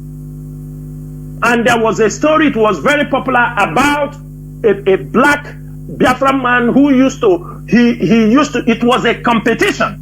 When they invented the machines, there was a black man from the Bight of Biafra, I forgot the name. They said he was very tall and huge. When the machinery revolution, industrial revolution came in, he said that the machine will never beat him. They protested. Like, it's just like now they are bringing robots to take over some jobs in companies. He protested with his men, and it was to break the rock for roads, building of roads. The machine, they set up a competition between him and the machineries. The machines were breaking the rocks. This man, they say he was very tall from the Bight of Biafra. He was breaking with hand. He continued to break rock for more than 8 hours non-stop. And finally he collapsed. That was when the machine defeated him. And that was when many people gave up. That something that have come to replace. The news now filtered everywhere that the machines have defeated man in most of those hard jobs. All these people must be remembered. We mourn them. We mourn all our people going through the desert because of economic hardship, who have died. Remember, the Arabs also took our people on slave trade before the Europeans came. We remember our people who have died across the Sahara Desert in the Mediterranean Sea, trying to go and find greener pasture where there is no green than snow. We are also remembering all our people that choose death rather than to be in possession and slaves to another human being. Those who have suffered and died under the brutality and the inhuman treatment of slave owners. We remember every one of them. We remember all these people on the dead, and I'm very, very sure most of the coordinators, continental reps, I am very sure most of you have received the 30th May official letter to be submitted to foreign missions. And if you have not received it, make sure you contact your continental reps this evening. There is a 4 pages letter to be submitted in all foreign missions. Those who are going for protest, make sure you submit this with the continental rep should inform you how official letters are being delivered. Don't just take the letter and print on anyhow. Make sure you ask your continental or regional rep how the letter will be delivered, because there are ways to deliver a diplomatic letter. It's not just by envelope and put. Make sure that you do that, and make sure for those of you who are coming out in the countries where they are going to protest, make sure that these letters are given to the places you are going to protest. For those who are not protesting, you are doing your gathering the countries that don't have authorization to make protests. Make sure the letters get to the foreign missions in your country of residence about what we are celebrating, what we are passing through, the illegal, and upon all the judgment given to this to release Mazi Nnamdi Kanu. It is all contained in this letter. Make sure they are delivered and report to your continental reps that these letters were delivered successfully. You must give a feedback to your continental or regional rep. Every one of you who have gotten this letter, make sure you send a feedback. You must inform your continental reps, the countries, the people you submitted to, and make sure you follow up in case there is any response to them. That is very, very important. Therefore, because of this celebration, this anniversary, I know many countries have the programs, what they want to do. And we have already made a pronouncement that on 30th May, on 29th evening will be our candle day, which is on 29th. We are expecting by 6 p.m. in the evening, everybody must be at home. We don't want much movement in Biafra land. We must show a sign that we are mourning those who have died for the Biafran freedom. This is something, this is a program once in a year. We don't need to remember you that you're supposed to be part of this. Anybody, you are buying your food, you can buy your food tomorrow. We have announced this before now. You can buy your food on Monday. But what we are saying, from 6 p.m., the mode for that morning, our dead heroes and heroines must be activated. We must see a quiet mode. It's a time for mourning. Mazi Doziem, the HOD, will be on air on the 30th May for a national broadcast by 8:30, Mazi, I think by 8:30 Biafran time, right? By 8:30 Biafran time, Mazi Chinasa will be on air for a national broadcast for the Biafran Heroes Day. But let me make it very clear. Biafran Memorial or Biafran Heroes and Heroines Day, it is not a disputed fact. Nobody can dispute. Nobody can even ask us what we are doing. Nobody can ask us why sit at home. There is no room for this question. There is no room, because this is 10 years we are doing this. We expect every Biafran, for those even in Lagos, in the northern part of Nigeria, we want you to respect and honor that day. No matter the kind of business you are doing, you are not in Biafra land, honor that day. All of you in Lagos, we are counting it. We don't forget. We expect every one of you, markets be closed down on that day. Remember that this is 30th May. Biafran's heroes and heroes. Nobody can question you why you didn't come to the market. But in Biafra land, it's a total lockdown. And everybody know on that day, we don't need to talk. We know what to do. Biafrans knows what to do. It is not new. It is not something we have to come and beg you. It is not something we have to remember you, since the Nigerian government don't want you to understand. We don't need to tell you, today is 30th May. We don't need to tell you. By tomorrow, Monday, buy anything you want to buy. Get your food by 6:30 in the evening. On Monday, 29th, there will be candlelight. There will be candle night around the world for those who will be gathering for the candle night. And we expect every one of you to be cautious, be security conscious. But on 30th May, it will be total lockdown from 6 a.m. till 6 p.m. in Biafra land. From 6 a.m. to 6 p.m. in Biafra land is a total lockdown, lock under key. Onye na-achọkwa gị ikwete, anyị ga-ekwetere by force. Mazi Chinedu, I will stop here so that we can go to the next topic. Ndewo nwa Chineke. Ndewo Mazi.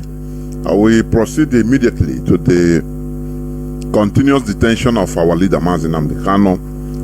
You have said it here.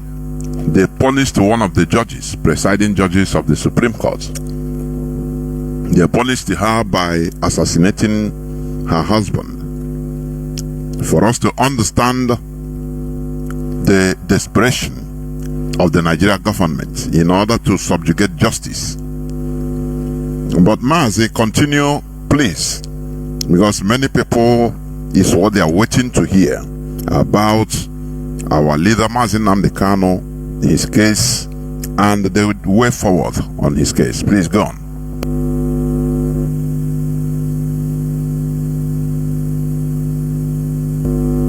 Mazi, are you there?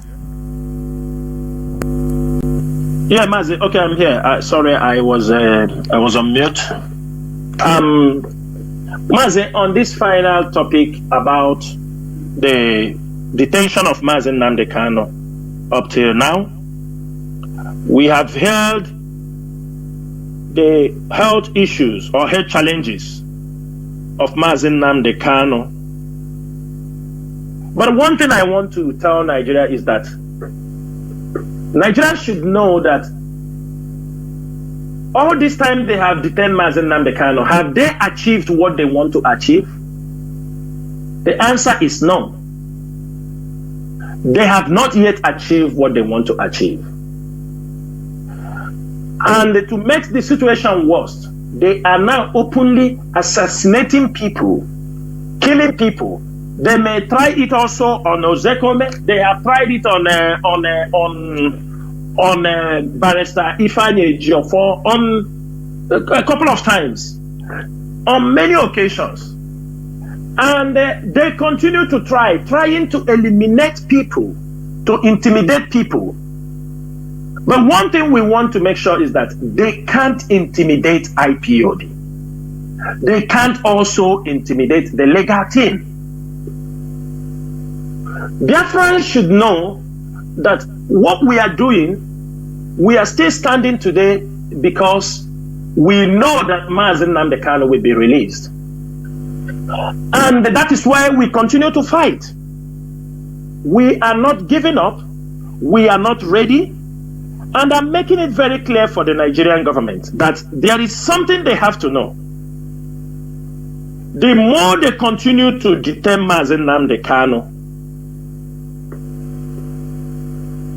the more they are causing problem for themselves. The more they are causing problem in the southeast. And I am saying, you see those politicians, some of them now, who were part of the team that helped in the rendition of Mazi Kano, some of them now are leaving office. They are no more going to be in the office as governors. Oh yeah, back and say abacha also I go mile. Say akudacha, akufecha or darawo. We are going to make sure that even those who have participated in what happened to Mazi, who were in office, protected themselves with securities around, continue to protect themselves, running around, that today they won't be in that office for a long time, that we are still here. And their sins will never be forgiven. They're supposed to know.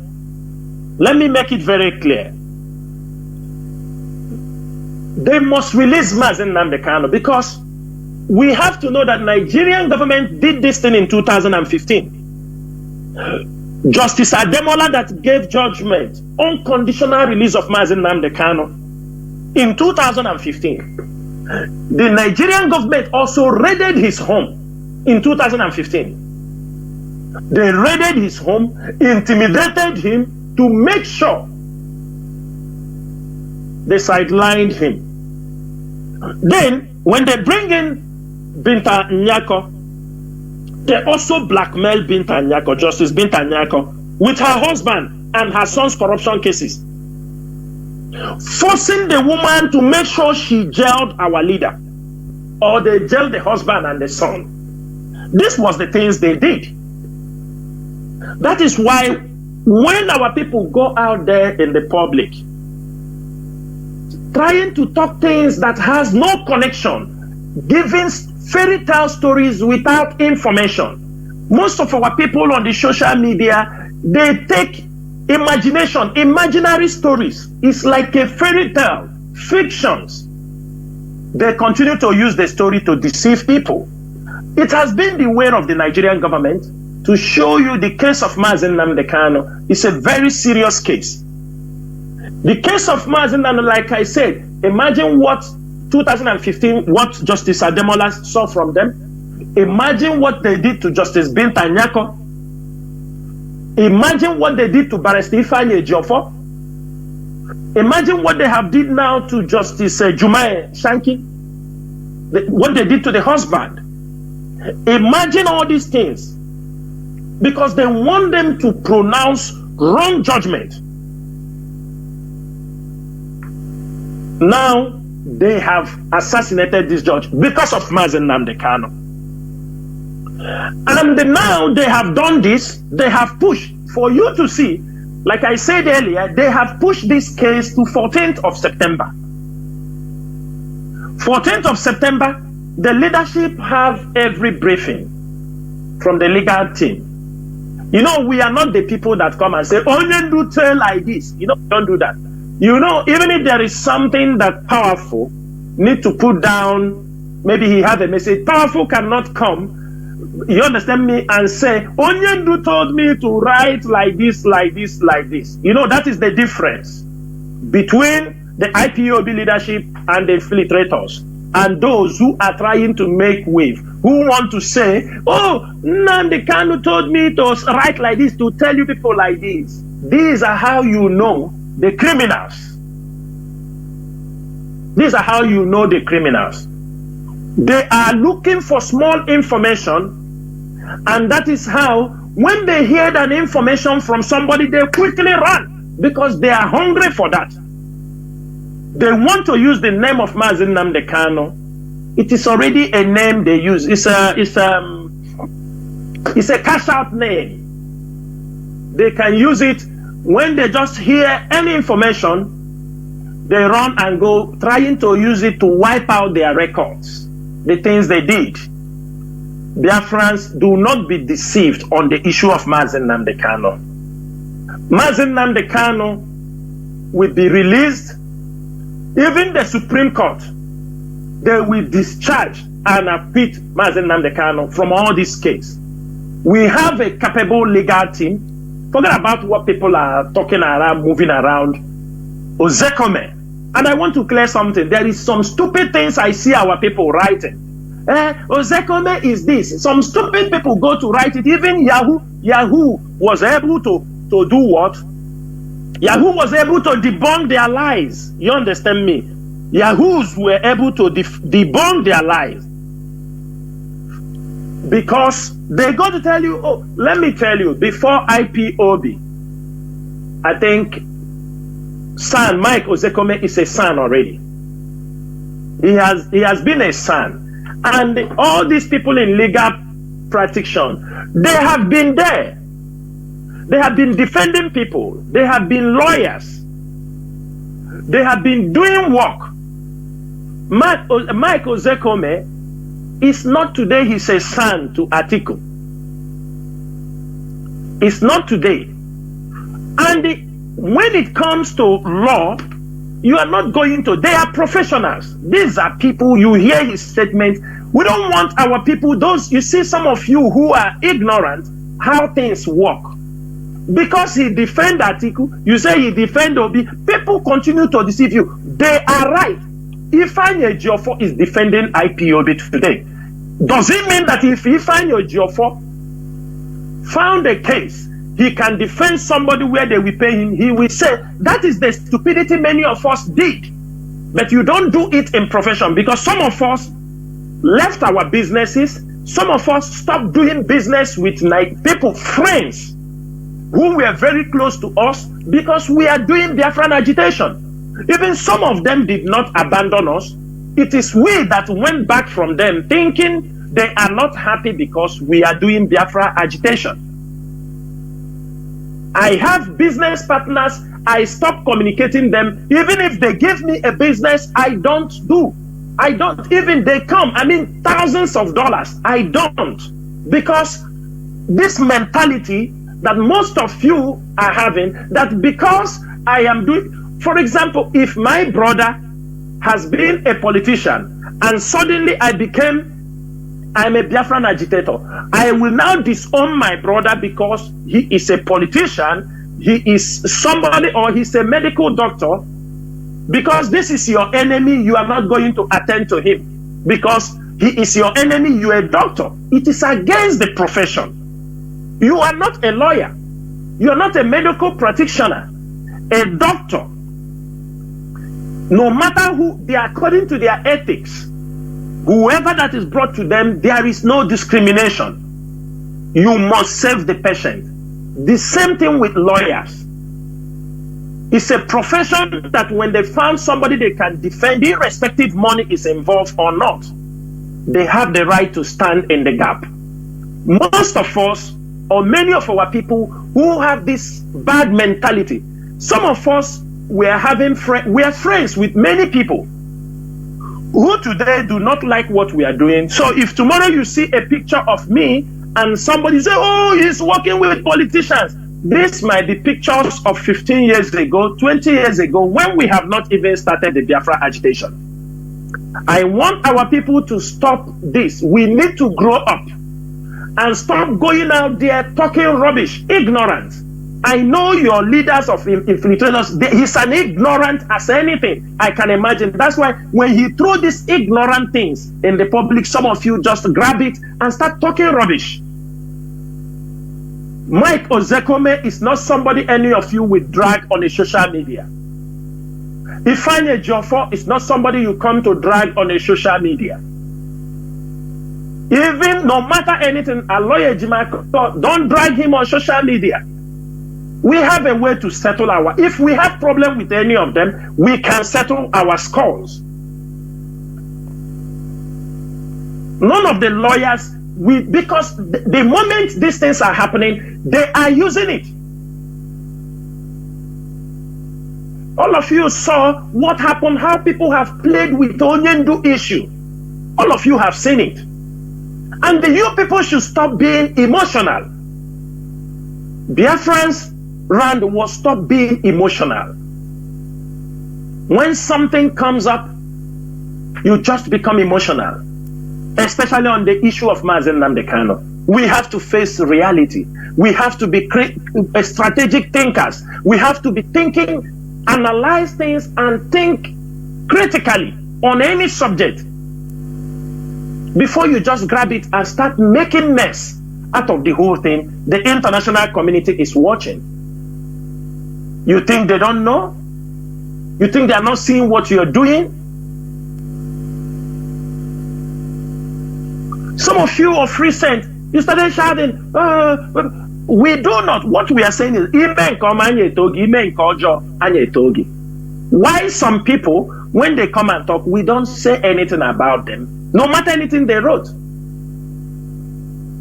Like some of you knew the lawyer that say he's presenting Mazi Nnamdi Kanu internationally. You people saw what he did before.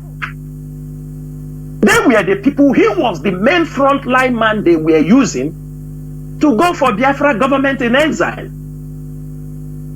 He was the one they are paying $50,000 any trip. 5 times he came to Nigeria, $50,000 for 5 times. And all of a sudden, what he came and wrote, is that why you people are making noise? They are based of the same feather. It is all about money for them. Because they have gone a different path, everybody come to attack themselves. Is it a new something that all of you will start disturbing yourself, coming on social media, making noise? Dear friends, by now we're supposed to be intelligent. We're supposed to be intelligent. I have said this thing before on air. White people, Americans, they have come masters. Forget about all these things. They are flexing our name on the top. Everybody they call black people, Igbo people. All the Americans, many of them are con men. The Westerners, they are many con men. Only that they do it. Nobody they fraud. They are con men. My lawyer, all these ones. It's all about money for them. For 2 years, all those rant and write letter, do this, and what have they done? Nothing. They did nothing. Consultant turned to lawyer. Lawyer turned to consultant. This one turned to I go there. This one turned to this.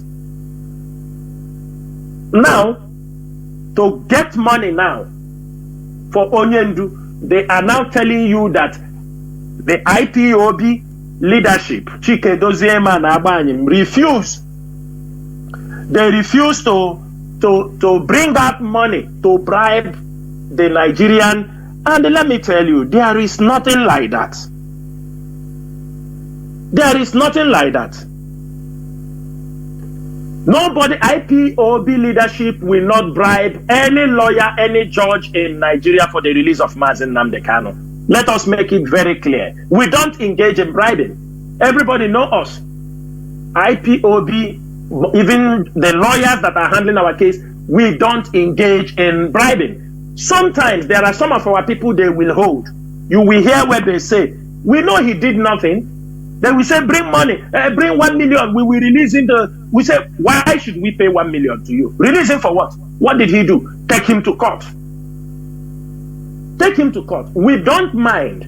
Because the moment you open this room, many of our people have that criminal tendency. I could remember somebody who called himself a Biafra once tell me that if he go and find out where one IPOB member is in the detention, we pay him 50,000 naira. If he find 3 people there, we pay him 150. I called him, I said, are you okay? Are you normal?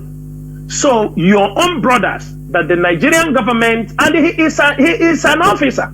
He claimed to be an officer. The person who introduced him claimed to be, he can use his opportunity anywhere he found that IPOB, he pay 50,000. I told him, you're a criminal. That means you can even organize IPOB members to be arrested so that you can. I told him, you're a criminal. We don't do things in this way. I told him, we don't do things.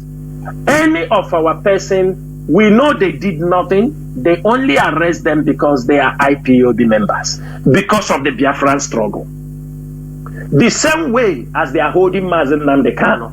And I'm using this opportunity this evening to clear this air for those living in America, because that is where they used to generate all kinds of lies. That is where the DSS start working with the infiltrators. Then they push it down, start pushing it in the throat of many people.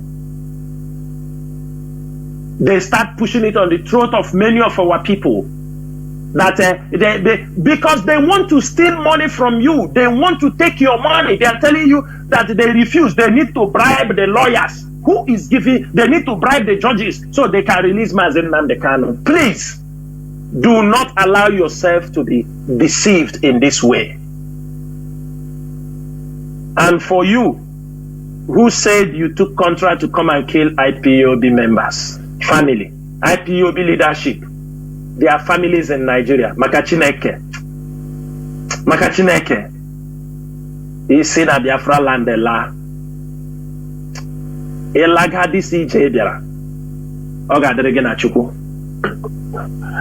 not the people you can come and intimidate and harass. All of us. You come and kill them. You think because you people succeeded to sell Mazi Nnamdi Kanu, you sold Mazi Nnamdi Kanu out. You think it is like that for everybody? That's not yeah, Morocco. We are here to defend the Biafran freedom. We are here to defend Mazi Nnamdi Kanu. We are here to defend our people. We are here to defend that Biafra land. There is no going back.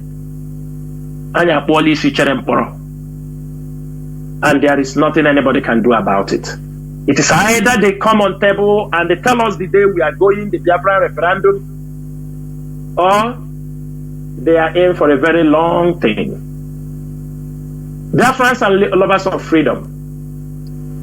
What we have to do, we continue to put Mazi Nnamdi Kanu in our daily prayers. We are doing the one we are doing. The IPOB leadership continually pushing through diplomatic means, which we are not going to be making public, because the moment the government know, they want to know who and who we are getting in, they will go there to furnish them lies. They say, oh, leave these people out there. We don't want that. Besides, many diplomatic missions are not made in public. That is why when America called African Summit, most of the head of state go there. When Russia call also, all of them go there. When China call, all of them go there. They never told you it is all about interest. And because of that, what matters to us is the interest of our people. What matters to us is the freedom for the Biafran people. It doesn't matter what anybody can say. It doesn't matter what anybody want to do. It doesn't matter the blackmail. Blackmail is nothing. Because we know the day is fast approaching. When all of us, whether you like it or not, either we will sort it out on a battlefield or we are going to sort it out on a round table. Thank you, Mazi Chinedu. I will stop here. May Chukwu Kadiama bless you. Ndewo Mazi. Ndewo Mazi. We are going to go into just a few minutes break so that when we come back, the lines will open so that people will ask, call to ask questions. There is one platform I'm just watching and somebody saying want to ask question or something like that. I don't know, but this is the time. You get prepared, please. Although it's not going to take long, but please do not go away. We will be right back.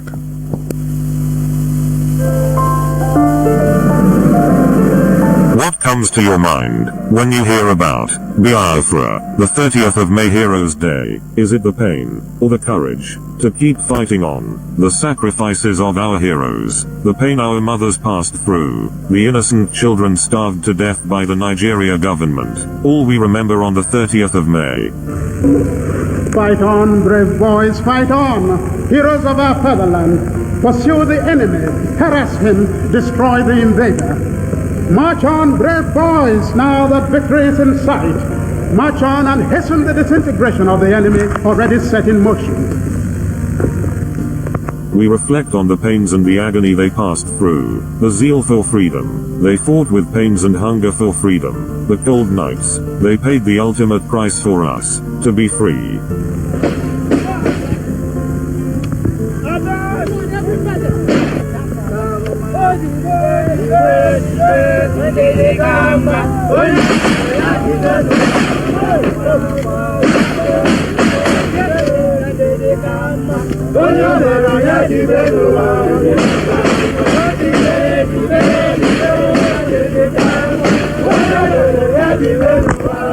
The 30th of May, a day we reverence so much. We sit at home to reflect on the sacrifices of the brave men and women who fought for freedom. We remember them. With our collective efforts, we shall remember them on the 30th of May. We shall never forget the courage they fought with, for a better future. Fight on, brave boys. Fight on.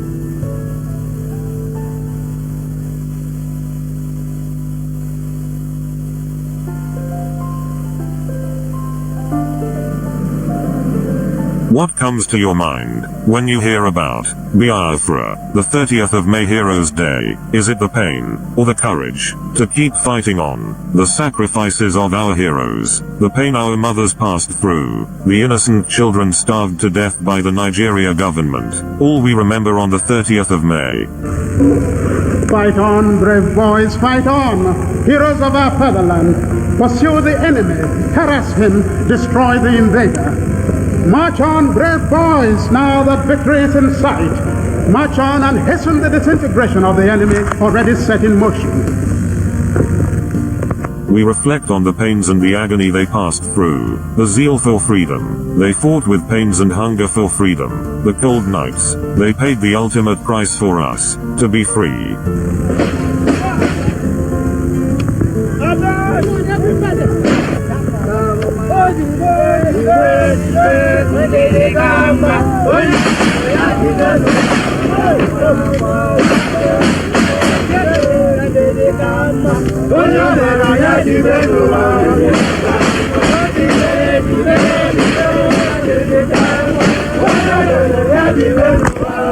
The 30th of May, a day we reverence so much. We sit at home to reflect on the sacrifices of the brave men and women who fought for freedom. We remember them. With our collective efforts, we shall remember them on the 30th of May. We shall never forget the courage they fought with, for a better future. Fight on, brave boys. Fight on. Welcome back. This is Radio Biafra House of Service coming to you through Radio Biafra London. My name remains Mazi Chinedu from Alu province of Biafra land. We are here live and direct with Mazi Chinasa Nworu, a member of the Directorate of Dates. As it is, we are going to open the lines, although not many people. We are not going to take much calls as usual, please. Therefore, our lines are now opened. Our direct line as usual is +1 213 328 6224. I repeat, +1 213 328 6224.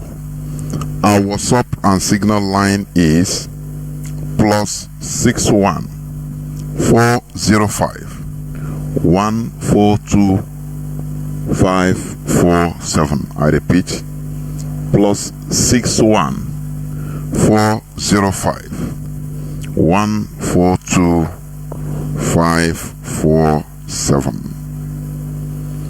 You can call and ask a question or give your contribution, but make it to be as brief as possible, please. Let me go to direct line, please. Let me, calls have started showering. I say showering in. Showering. Caller on direct line, you are the first caller. Let me see. Callers on WhatsApp, please hold on. The signal is also working. Signal line is also working. You can as well call on Signal. I want to start by taking calls on direct line. I have callers already. No, the direct line is filtering. It's being filtered, cutting off if I pick it. Let me go direct to the caller that has been no, let me try again. Caller on direct line. What? Many calls on direct line, so it's making it to no. My goodness me. Caller on WhatsApp. Let me. My goodness me. Caller on WhatsApp, can you hear me? Go on, please. Let me. You have been here. You are the first caller. Can you hear me? Yes, I'm hearing you, Mazi. Are you hearing me? The whole world is hearing you, please. Not only me. Go on, please. Yes, Mazi Jonathan. I am grateful over all your efforts in propagating the Biafran freedom, the way you are doing it. Is very commendable. I want also to thank Agune Chala Biafra, Mazi Chinasa Nworu, for all his elaborations. He has explained a lot of things that has been happening in Biafra land and what our people are doing, the way they are doing it. And I think it is for us Biafrans now to know those who are really fighting for Biafra. And for our brothers and sisters who are equally in the US, that he has spoken the way it is this day, alerting them and intimating them of what some of them are doing. I want to equally ask them not to see it as a betrayal, but Mazi Chinasa Nworu has spoken the way, and most of us, in the churches, whenever a gospel is read in the pulpit, wherever you are touched is wherever you are involved. They have spoken it the way it is. And I plead with every Biafran, wherever we may find ourselves, to start doing the right thing. Because the betterment of our land, Biafra land, is for all of us. There is nothing you make that is called money that will elevate you more than more than the blessing your land shall be given to you. You don't kill your brother to become rich. No. Especially us, I want to equally ask our people within the Olo axis to be very, very watchful and sit up. I don't know why people should behave the way they are behaving, and some of our leaders are watching them and keeping quiet. And you, the young men that are being used to torment your own flesh and blood, know it that nothing lasts forever. Please, I plead with all of you, tormenting your own people to put an end to it. It is wrong, and it is never to the growth of our place. We need to stand up and do the needful. Our land must be peaceful to attract development. Also, on the 30th of May, I want to plead for peace, for total concentration of Biafrans. Even if you think, no, you have not lost anybody in this struggle, still remember that during the Biafran war, somebody died in your family. And those that have died, you may think that they did not take part in the struggle. They may have died because of the hardship the Nigerian government has pushed us into, that caused a lot of deaths, that we are premature in our midst. So on that very day, I expect every one of us to stand still and our land to be in total lockup, in total lockdown, for our deaths to equally fight on to liberate us, the living, that our land may experience peace. This I want to also to thank Mazi Nworu and you for doing a very great work. Thank you very much. All hail Biafra.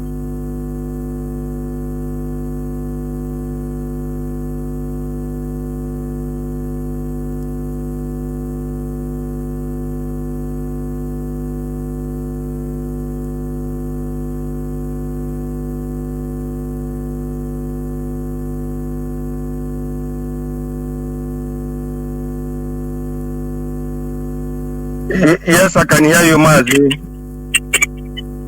Good evening from here. Yeah, well, welcome to the program. Mazi Jonas, thank you for picking my call, and I want to use this opportunity also to greet my beloved brother, Agune Chamba Mazi Chinasa Nworu, for coming out to educate Biafrans in what we need to know concerning our struggle. Fellow Biafrans, lovers of freedom, my name is Mazi Akas. I'm calling from Austria, and I serve the indigenous people of Biafra as IPOB Austria National PRO. Mazi Chinasa Nworu, I have a question to ask. Just as you've said, Nigerian government has used the husband of the judge who declared Mazi Kanu discharged and acquitted in his the release that they asked Nigerian government to do concerning the case of our leader. And my question I want to ask, because Nigeria, everything about Nigeria is when you do something good against them, they will use that to give a penalty. I want to ask, as this case now is in a Supreme Court of the zoological country called Nigeria, is this woman now the kid her husband. Mazi, is it not a signal they are trying to give to any judge that is going to judge the case of our leader in September? Is it not a signal they are trying to give to him, or how any other judge that is going to, be on that day to judge this matter? Maybe for him to know that if you try something like this is what we are going to give to you, because they have tried it in Mazi. Most of the lawyers that have come to Mazi and the Kanu's case. I don't know why Nigerian government is doing. Please educate Biafrans more, or give us light more, so that Nigerian government will know that we are not, that they can continue killing these judges because they stand on the truth. And please, Mazi Chinasa Nworu, before you educate us more on this, I want to use this opportunity, please. IPOB Heroes Day and Heroes Day here in Austria is going to take place on 30th of May. We know exactly how we've arranged in this coming Heroes Day. All IPOB, we are heading to Vienna. Every zonal coordinator, please, you have to educate our people the reason why all of us must head to Vienna. Just as all of us assembled here in Linz on 1st of May, this is how we are trooping to Vienna, the capital of Austria, to also let the whole world know that our leader Mazi Jonathan has been discharged and acquitted, and also letting the whole world know that we are mourning our people that have killed since 1914 up to date. So please, there will be no excuse. There will be no, if you know you're working, we have announced it. Make sure you take free from your working place. We must troop in Vienna to let the Austrian government once again to know that our leader Mazi Jonathan must be released. And all we are asking for is for referendum for us to free ourselves in that animal control Nigeria. Mazi, thank you for picking my call. God bless you. Please highlight us on this killing of the judges, please. Thank you. Mazi Chinasa, you want to say anything? You heard him, right? Yeah, Mazi. Yeah, I heard him. Mazi, it is very clear, like he mentioned, the assassination of the husband of Justice Jumai is a pure signal for those who will handle the cases of the Supreme Court on 14th September. It is an intimidation tactics. I have said it here, what they did to Justice Ademola, what they did to Justice Binta Nyako. These things are very clear. The records are there. So that is the lane they want to go. That is the path they have chosen.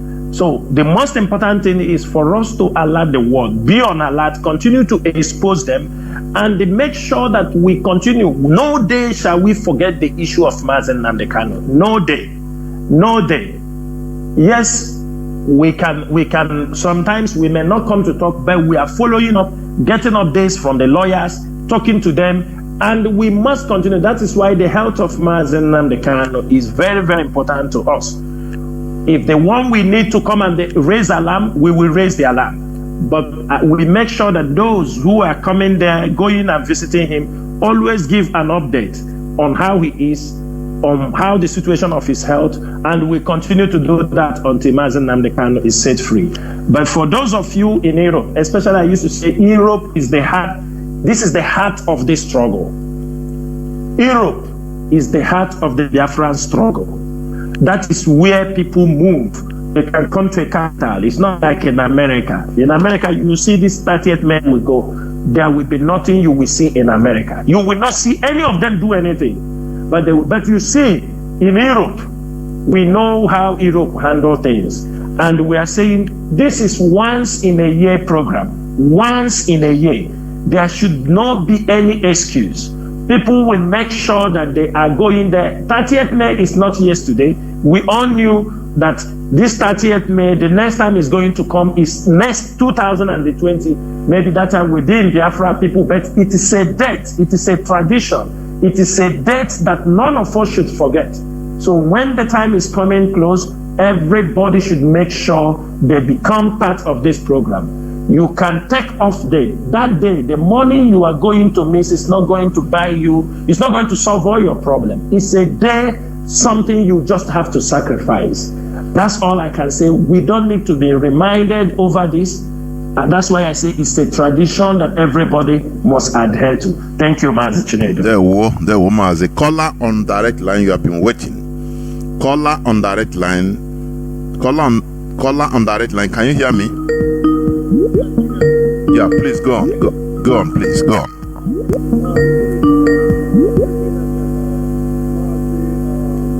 Nworu, thank you very much for the gospel. I'm calling you from Atlanta, Georgia. Just a very quick one. This Biafra, we're just, that we're fighting for. It's a must we have to get it, because with the whole thing going on in Nigeria, if we don't get that, in fact, we're gone. We are really gone. With all these assassinations going on, even though you mentioned about our brothers, I know God will protect them. Sometimes I fear for their own life, but I know God will protect them. The enemy will not see that, because they're doing a very good job. So I pray God will protect them, nothing happens to them. And then one thing I wanted to put out there again is most of our brothers that lives in Europe, I know they speak, they don't just speak English. Like I heard this on Mazi Jonathan program, because that was yesterday or 2 days ago. Most times when they're out there on the protest, and then they always, speak in English. And maybe some of these people in Europe, not all of them understand English. If they can make like a mandatory, not just particularly for this our Hero and Heroines Day. Anytime they have a protest in Europe, let them bring out somebody who will, once they speak in English, they speak in their local languages. Let it be like a point of duty, so that these people, those that don't understand English, will also understand what we are trying to pass out to them. Let it just be like, any time there's any protest, let it just be like a point of, if you can just put it out there and beg them. I'm sure there are so many of them that have been there for so many years. They can come and speak in the language of that people. That if they don't understand it, they understand also what you are passing, trying to pass to them. That's all I wanted to say. Thank you, and see you later. There were Mazi. You made a point. We must continue. Let me caller on WhatsApp. Can you hear me? Welcome to the program. Hello, good evening, sir. There were Mazi. Hello, good evening, Mazi Chinedu. There were. Welcome to the program. My name is Mazi Jonathan. I'm from Abia State, born and brought up in Aba, though I reside in Libya now. I'm calling to congratulate all the effort of the DOS in the absence of Mazi Jonathan. You people are doing a great job. I know it's never easy. I and my family here over Libya, we are thanking you. We are appreciating all your work. And I still want to talk to our people at home. Many are still messaging me, telling me that they don't know the leadership to follow, that they are seeing many things online. And I want to encourage them over there, and still to inform our social media warriors that we should keep pushing on, teaching them they need to keep on listening to the IPOB leadership, the Radio Biafra platform, and they need to follow the instruction of the DOS. Hello, Master, can you hear me? The whole world is hearing you. There's something you said now. Yes. Mazi, the whole world is hearing you. Yes. The whole world is hearing you, Mazi. I don't know if you are having earpiece. Remove it, please. I don't know. Mazi, you see, just like what he said now, people are listening to nonsense online from WhatsApp because they don't listen to Radio Biafra. It's a problem to our people. A very big one, Mazi, honestly speaking. That's why some people, they will be inboxing you, asking you rubbish question. Is it true that somebody sent me this thing? They have released Mazi, they just released Mazi Nnamdi Kanu. Is it true? Different rubbish questions. And you start wondering, say, why can't you listen to Radio Biafra London so that you get the information, the right information? My goodness me. Please, people that are calling through Skype, I'm using it. Please, I am using it. If you call, I cut you, know that it is disturbing me. Please, I am using it. Please, I beg you. I am using it. So we must continue. Even the direct line, I'm cutting it, but it cannot. Oh, I don't know what is happening. Many calls anyway. I have caller on WhatsApp. Are you there? Are you still there? No. No. My goodness me. Calls are Mazi Chinasa, I hope you are still there. Yes. Okay. Yes, Calls I'm are here. humming everywhere. But to pick it is the problem. Sometimes Mazi, if calls are plenty in a phone, even if picking it is a problem, honestly. But we must continue what we are doing. We must continue. Let me see. Caller, whether the calls are overwhelming. Whether the calls are overwhelming. I have a caller on signal. Caller on signal. Can you hear me? Chineke. Caller on signal. Can you hear me? No, the call just cuts.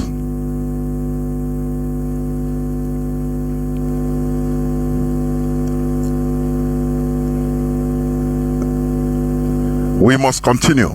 Please, there is some, because of overwhelming calls, you'll be hearing horns of calls, but you are not seeing nothing. Whether the phone is crashing, honestly, Mazi, I don't know. The phones. Now that's why I'm restarting. The calls are too many. If you want to pick one call, the thing will cut. Yeah. So that is a problem, because many calls are coming. Many, all the. I have 1, 2, 3, 4 phones. But we must continue. We must, We must continue. So, caller on WhatsApp, can you hear me now? You called before. Can you hear me now? Can you hear me? Yes. Go on, and conclude. I was speaking before. Yes, I know. I was speaking before, but it's like, I don't know, maybe from your device. So I want you to also encourage our media warriors, which I'm part of them. My name is Mazi Jonathan. Let us keep on preaching to these people to keep on listening to the IPOB leadership, to the doors, so that they will be getting the proper information needed. Many people are misbehaving back home due to lack of proper information on what is going on ground. Some people are confused due to these infiltrators keep using our name to commit so many crimes, and when they are committing it, they keep on mentioning ESN name. They keep on using the name of Onyendu to commit so many crimes, and this thing has been affecting this struggle. It has been affecting the case we have with Nigeria government.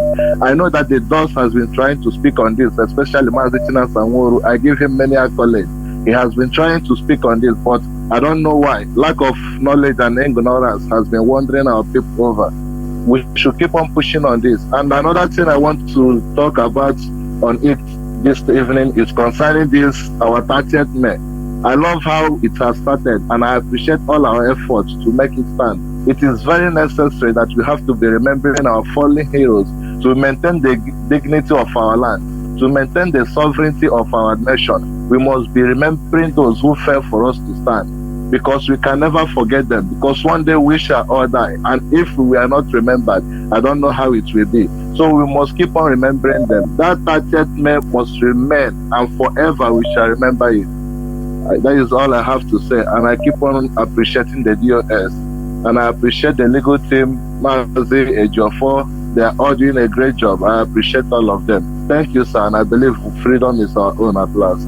There were Mazi. Thank you very much. Caller on direct line, are you there? No, it's gone. Caller on signal, are you there? Caller on signal, can you hear me? Caller on signal, can you hear me? Caller on signal. If you are not ready, I will take caller on WhatsApp. Can you hear me? Yes. Yes, Mazi Chinedu. Yeah, go on, yes, please. Mazi Jonathan Nworu. Good evening from my side. Go on, please. Welcome to the program. I can hear you, Mazi Jonathan. Good evening from my side. There, Mazi, go on. Mazi Jonathan, I hear you very loud and clear. Thank you. I am Mazi Jonathan Nworu. Thank you so much. I am Mazi Jonathan Nworu from Biafra State. Professor Jonas, what I want to ask Chamber is this regime of Nigerian government, especially those of Igbo extraction, in the reign of the government of Nigeria, the set of the people in Nigeria authority that has committed so many atrocities against innocent IPOB members in the government, against even non-IPOB innocent Igbos and innocent Biafrans on across Biafra land.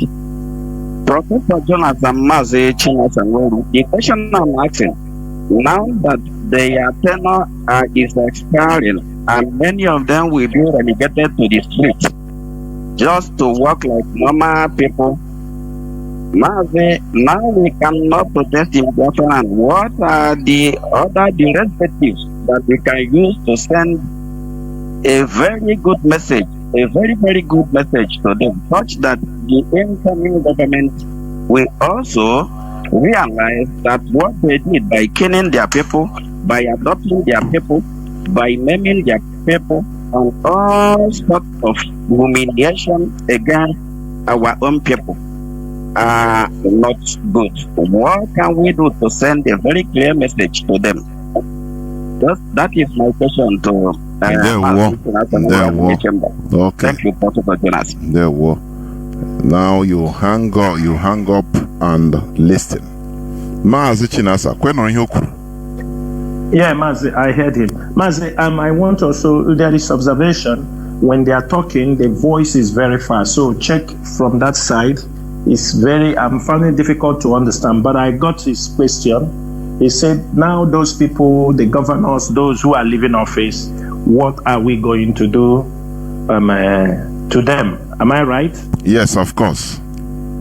Of course. Mazi, listen very well. Listen very, very carefully.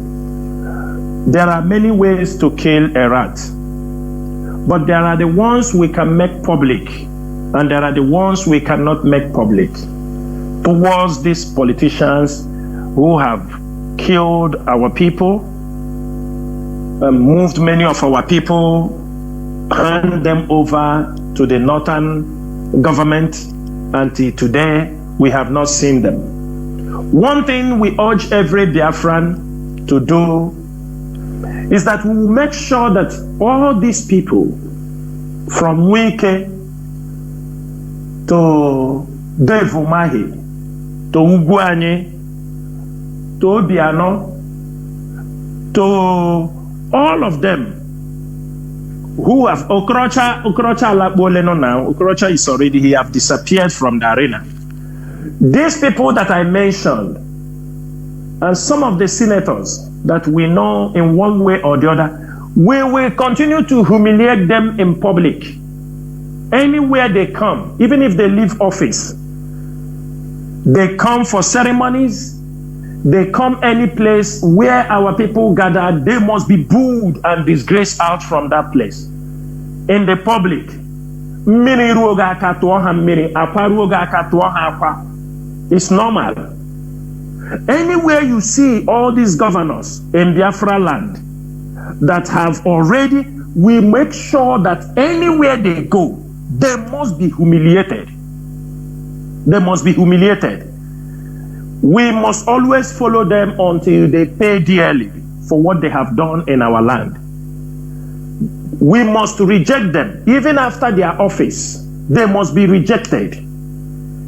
That is the one I can say in public. The ones we will not say in public, or the other ways to solve some of those problems, We are not going to make it open. But in case we found them anywhere, humiliation is the watchword. Boo them, throw them eggs, even throw them water, because they deserve not to walk in our land, no matter who they are. That is an order. Ndewo Mazi. Ndewo. I have a caller, Mazi Joe. Can you hear me? Welcome to the program.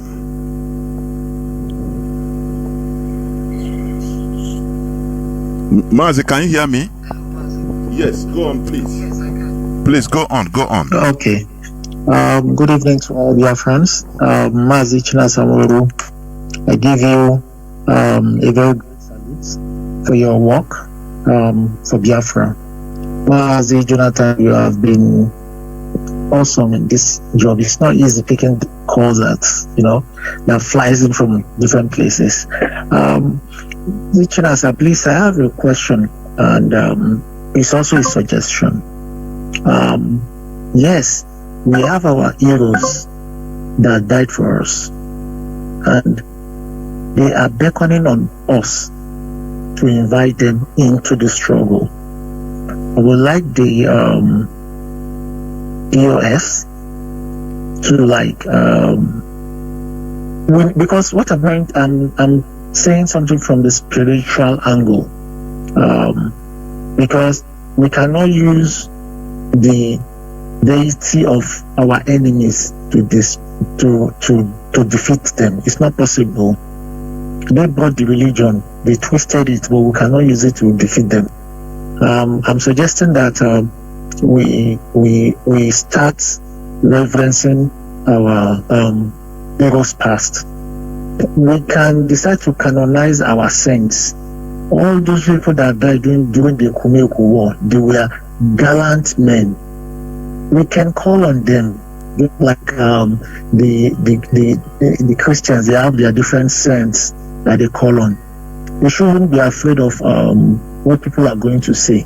These are our people that died for us. We should canonize them as saints, so that the spiritual impact, it will change a lot of things in Biafra land.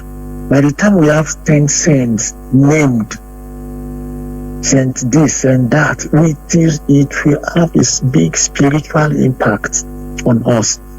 Because there is no way we can defeat the English with the religion that they brought to us. It's not possible. It's never possible. It's never possible. What is giving China edge? What is giving India edge? Because of their spiritual background. It is giving them a big edge.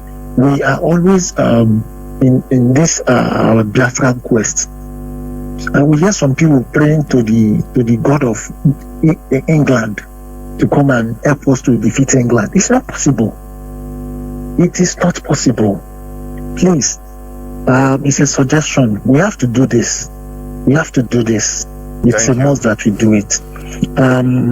Mazi Jonathan, please, can you please permit me to announce the... Please, go on, do it very quick, because calls are everywhere. People are waiting. Go on, just in a jiffy. Go Hello, on. Mazi, can you hear me? Yes. I say go on. But do it in a jiffy. Hello? Mazi, go on. Mazi, go. Do it in a jiffy, please. It's just to announce to all Biafrans that on the 30th of May, we'll be having our remembrance program in Berlin. Please, we urge you all in Germany to please find your way down to that place. It's very important because we have a reason to celebrate these our great heroes. We have and it's a must that we must be there. Thank you very much, Mazi Jonathan. And Mazi Chinasa Nworu, please, is there any way you can please answer the question, the thing I suggested, please? Thank you. Thank you, Mazi. There were. Although it's not a question, but it's a suggestion. But Mazi Chinasa, you want to say something about it? Yeah, Mazi, what I want to say is if he has been participating in our 30th May Remembrance Day, we used to mention names call names of the people we remember, because we are still on the process of gathering names. And we hope that one can be very, very possible when Biafra comes, when we will build a memorial center for all those things. But for now, what he said is okay, but we must start somewhere, and that is what we are doing. Continue remembering them. When Biafra comes, we can now decide on that side, because there are many people who died. We don't even have the numbers or the names. But those things can be made possible, to publicity, because by the time if Biafra comes, people will now provide. We not only provide names, we will go to the extent to know what each and every person did, how they died. This is something we have to, before we now come to a conclusion that we are going to declare this person in our prayers. I want to tell you also one thing, Mazi. We have to also give accolades for Biafrans around the world. How bold. We are not afraid of anybody. People come out now very boldly, call their ancestors with boldness, without anything attached to it. And we are proud of it. The only thing we say is that while you are doing it, respect another faith. But we have to. It is something we are doing, and we don't want to force it on the throat. It's gradually. Everybody will fall in line.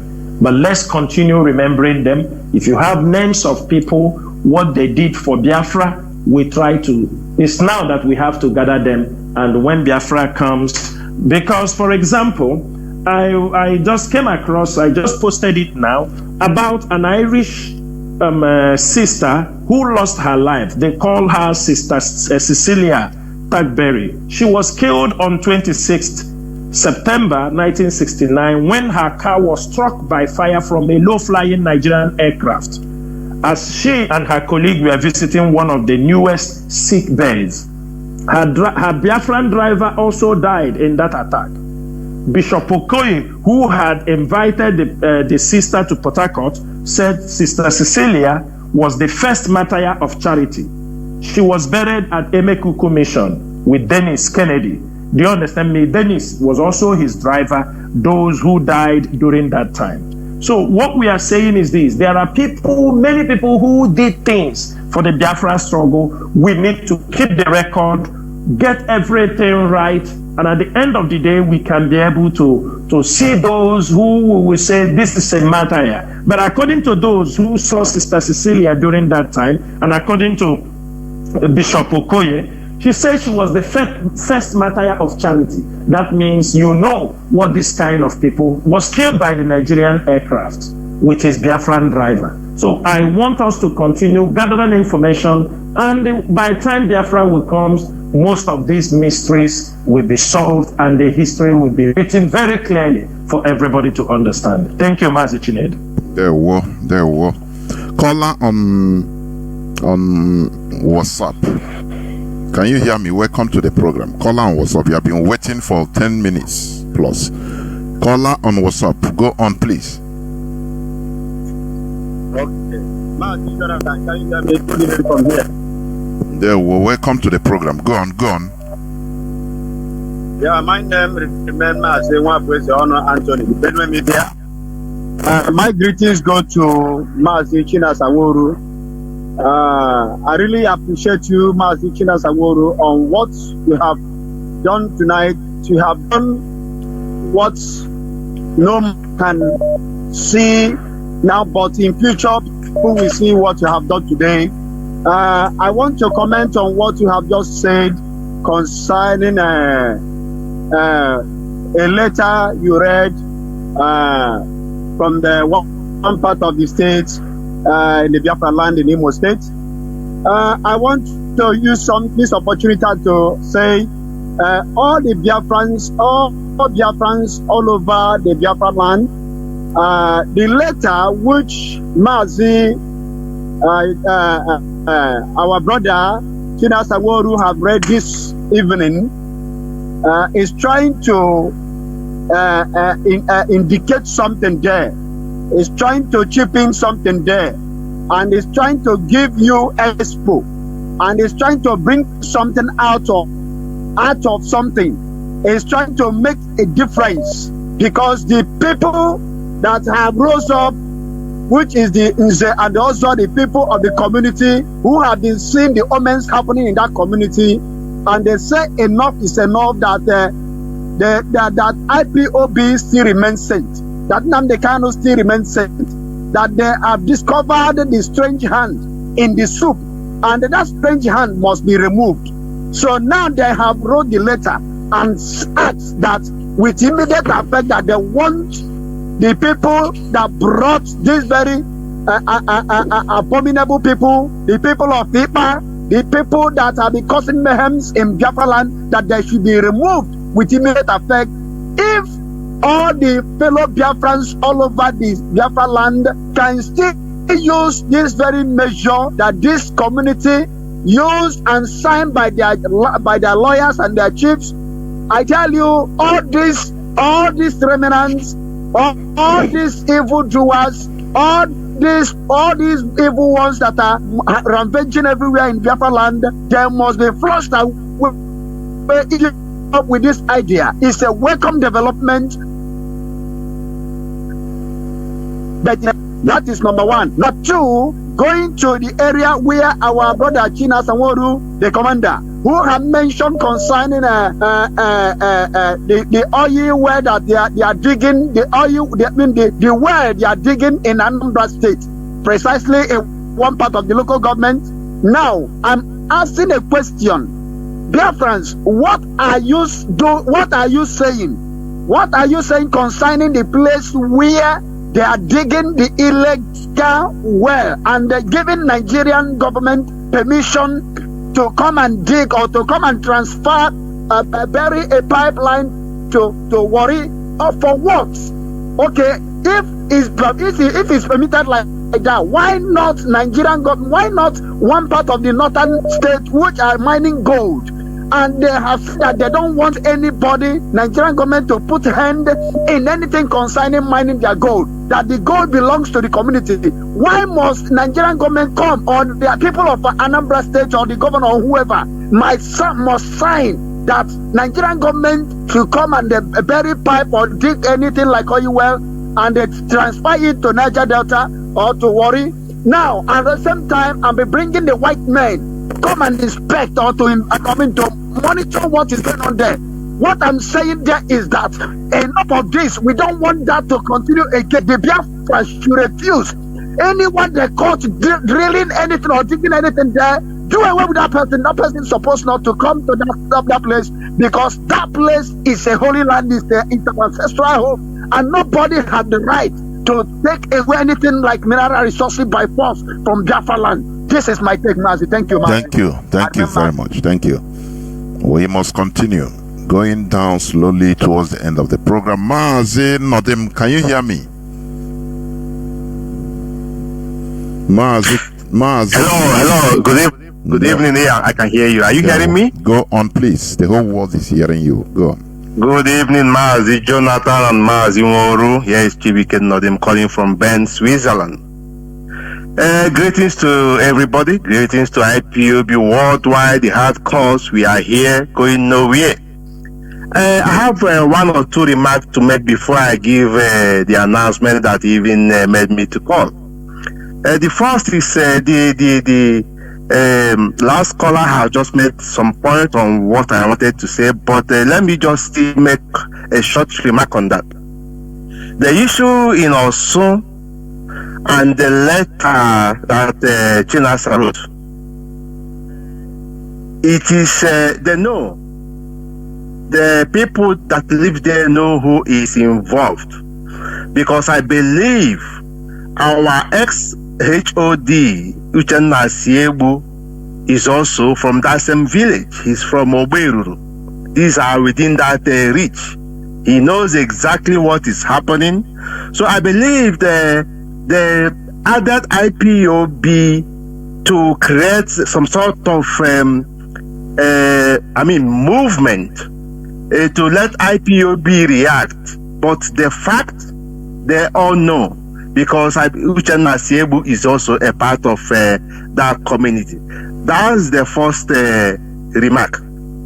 The second one I will make before I go to my announcement is the ignorance of Nigerian people who always believe, like I had today when Obi lawyer was calling he mentioned that he have wrote the Americans, the French, when the court case was annulled without giving him pre-notice. And you look at Nigerians, every little thing they tell you, United Nations, America, international community nonsense. The truth there is this: why are there not so much war through proxy in Africa, in Black Africa of recent years, unlike how they have it in the Arab world? Is because most of our leadership are all puppets. They are all appointed by the same people who films wars across the world. The same way the caliphate appoints governors to us is the same way these known international communities appoint presidencies to us, just like exactly what happened of recent to Tinubu. This is why there are not war in Black Africa of recent, because they are still getting their interest. Their interests are secured. So this information, I believe, is not for Biafrans or for IPOB family members, because they are vast in knowledge on this. It's just about some few Nigerians who might be listening. They should just throw away their hope with the so-called international communities. These people doesn't feel you. From what is happening in Ukraine is what every sane person must understand, that they don't feel humanity. Sometimes I wonder if these people are human beings. They only cares about their interests. But notwithstanding, we must be talking. Let me make a fast announcement, because I know millions of people. I've been calling for a while here, but thank God I got you. The information I want to give is for the regard of our 30th of May. Coming on the 30th of May, and that will be in a very popular site in Geneva, Switzerland, in the headquarters of the United Nations. This is where every country comes. It's a very popular place. They call it Palace United in French, because it is a French area, but everybody who is within Switzerland and in the corners of Switzerland, like France and all these areas, are all welcomed. Just write United Nations English in your Google navigation system, GPS system. It will take you today. Our event will begin at 11 o'clock. But please come before time so that we can have some little talks and organize ourselves in time for the preparation of the real event. Mazi Jonathan, Mazi Nworu, as always, you are doing a great work. I have to leave it for Mazi Nworu. There is an information, part of a member of mine asked me to ask you whenever I call. Or he said he will call, but maybe he can't get you. But let me ask it right now. About 2 weeks ago or 3 weeks ago, in his village in Enugu, or in the city in Enugu somewhere, there were some Fulani herdsmen rearing cows in the town. And he asked me, is this normal? Why are they still rearing this cow? So me too, I'm of interest to know, why are they still rearing cow in the cities? This is my question. Thank you so much for your prompt response. Thank you. There were Mazi. Mazi Chinasa Nworu. Thank you, Mazi. Yes, thank you, Mazi Nodim. Let me go straight to the question you just asked about. Mazi, one thing is this. Many Fulanis are being driven away from other parts of Biafra land. And most of them are heading to Enugu. Even in Delta State, the ESN command in Delta State is doing a very great job against the Fulani herdsmen. They continue to push them.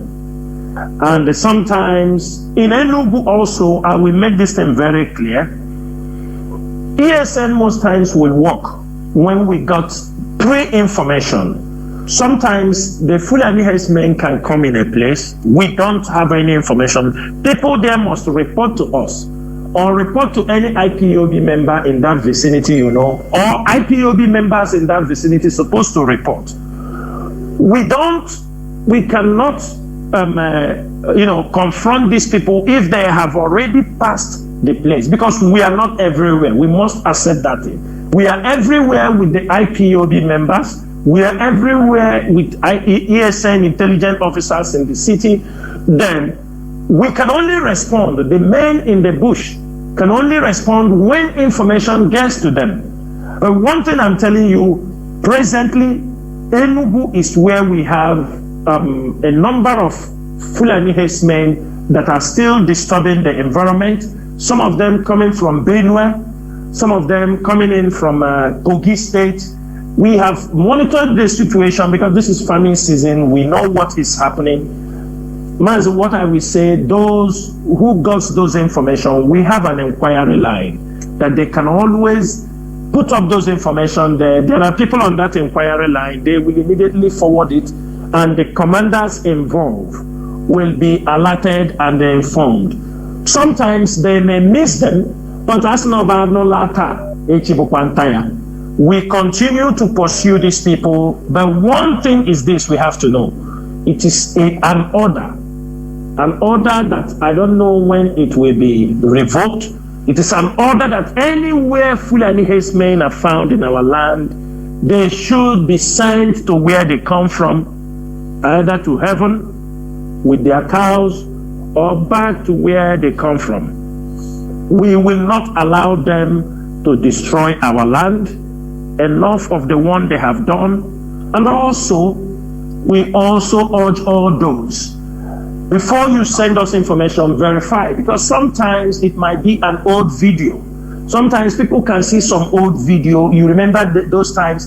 Because sometimes people do send us something, an old video, they just write it and push it to us. Some of us know the old videos that when you send it, we tell you this is not a new video. But if it is a new video, don't hesitate to send us the video, tell us the location, not just any place. Tell us there are Fulani people in this particular location. This will help us. But if you tell us this video is from Enugu, Enugu is very, very big, so that we can be able to know the exact place where this thing is happening. We are always open to receive those information. It is our duty, because we know these are terrorists. If you give them any little chance, the next thing you will hear is that somebody has been kidnapped, somebody has been killed, somebody has been raped, and at the end of the day, Tony Blair will advise them to say it is just a farmers' herders clash inside the city.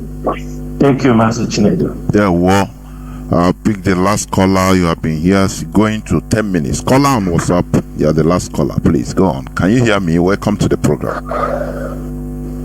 Yes, I can hear you, Mazi Chinedu. Yeah, well. Good afternoon here. My name is Ekechukwu. I'm calling from United States. Mazi, can you bring your mouth closer to the device if you are not using earpiece, please?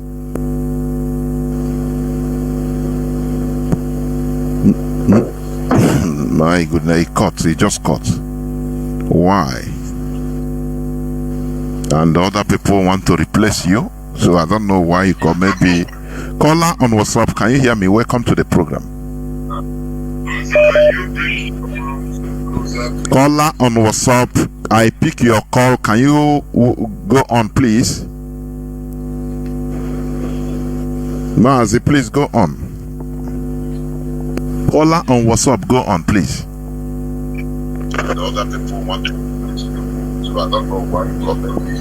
Caller on, welcome to the program. Mazi, are you waiting? You are listening to the device. I don't know. Sorry, I don't have that time. Let me pick the other caller. Caller on WhatsApp, please go on. Can you hear me? I don't know why you cut. Go on, please. Yes, Matt. No, it's network. Okay, go on, please. Yes, my name is Ekechukwu. I'm calling from United States, Houston, Texas. I want to say, they will Mazi Chinasa, and may God bless you and keep you and give you more knowledge and more understanding, and the other members of the Department of State. what I want to contribute and what I want to you to look into and the members of the Director State is that, as this Okezi is going out, and they see what is going on with him and the OT, and the only place we have a little bit calm in Biafran land and the Igbo land is on the Abia State. That demon may try to do things that is often by making that place a little bit ungoverned to present governor that is there. So I want you guys to look into it and know what to do about it, because they are all demons. They can do anything they want to do if they want to do it.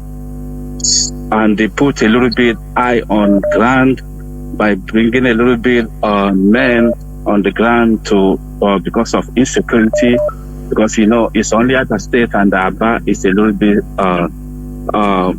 save a little bit in Igbo land as of now. So another thing I want to say is that if you ask people around, like the back of Osisioma, there's all these Fulani people, according to what the message I got last week, that they are moving their cow around, and it was like you are going to the new other state university, where they say they're gonna build it now. I say they are going towards Owerri. So they say they are moving their cows over there. Another thing I want to say again is that what you're saying against people that living here in the United States is 100% sure and truth. Sometimes I may run into some of them here that have been older than me. I would like to discuss about Biafra and about everything. They will ignore you. They will still telling you about Nigeria. So whatever that you said about United States and what is going on about United States is true. So once again, I will thank you, and I will thank the members of the Directors of State for the good work they are doing, Chinasa, and let you guys trying to look into Abia State very well and see what you guys can do, because we don't want problem. That's over.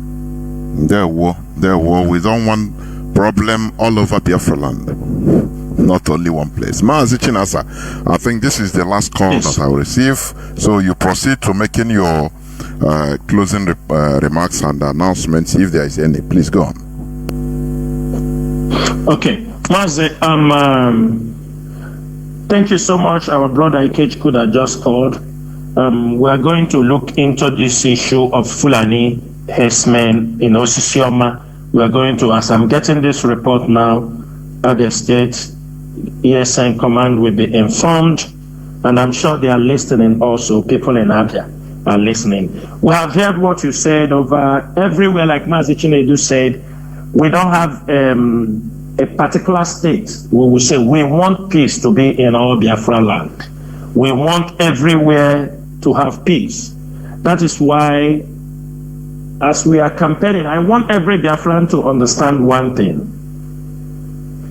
As we are campaigning for our people to return home due to the way they have been treated, both their election and other things, and for security reasons, and for them to return back to Biafra land. Last time when I came on air, I announced about Discover Biafra Land, our Facebook page, where we are promoting things. We expect our people to go and follow that page, because some of you by now, many of you never knew about your land. You never knew there are places, fine places in Biafra land, because the Nigerian media and the international media have done a total media blackout about our people.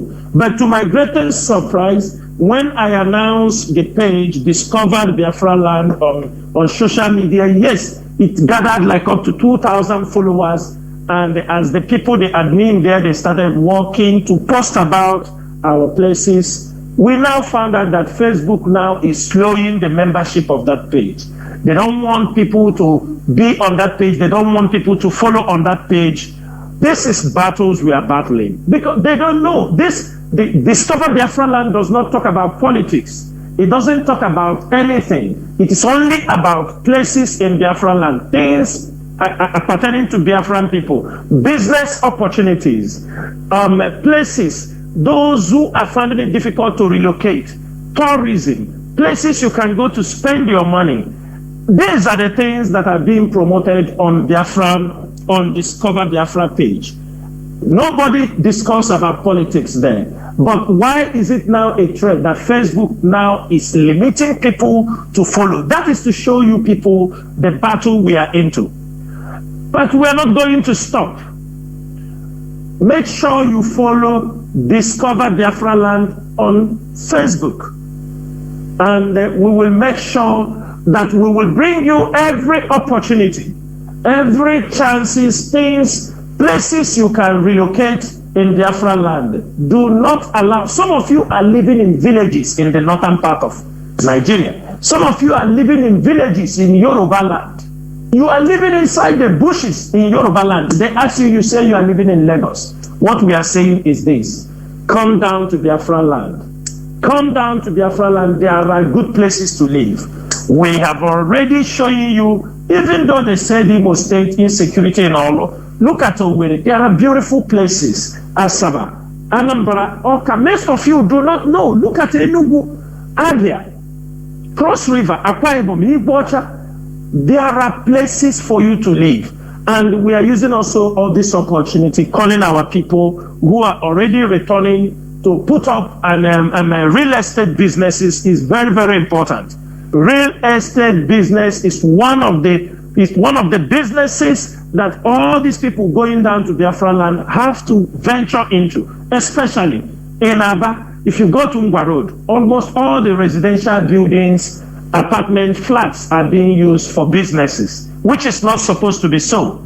If you go to Aba, apart from I think shopping mall for the textiles, many apartments, many homes in Ngwa Road, they are all used for garments, shoes, all these things. It does not supposed to be so. We are asking our people, go down to those places, map out, build semi-factories where people can come and take partitions and be doing their businesses, and it will help them it will help in efficiency in production. They will produce more than staying in homes, in apartments, sewing those things. Allow those places, as people are returning, people will to return to those homes to live and not for businesses. This is one thing we have to know. And we are asking those business investors, look into these things. IPOB is not coming to do the investment, but it is our job to educate, to inform, to enlighten our people, the things they're supposed to do. I know some of them will say, I have my money, but we are telling you, you know not everything that you know. But we are telling you, in Biafra Land, you have opportunity to build mini factories, and people will move in there as petitions where they can be able to build. That is how businesses will grow. That is how we can meet up a global challenge in garment production, in shoe production. It is very shameful. We saw some shoe or garment factories, they were showing in Aba. This is they're just making mockery of the whole thing. So what we are saying here is this: those who are returning back to Biafra Land, those who are building your estate, give it to IPOB. We are not charging you anything. We will promote it for you. We will tell the world. We will tell Biafrans about your business. Show us the shopping malls that you build. You don't need to pay us. It is for our own betterment. Show us and tell us any IPOB member is ready to promote it for you, free of charge. Tell us that these places are ready for our people to take over the business. We will do it for you. We are not charging anybody. Our main purpose, our goal is to make sure that our people returning back to Biafra Land, they have a better place. They can do their businesses. They have a better place. Build homes, accommodations is very, very important. There are land. Forget about all those things they are talking. There are heavy land.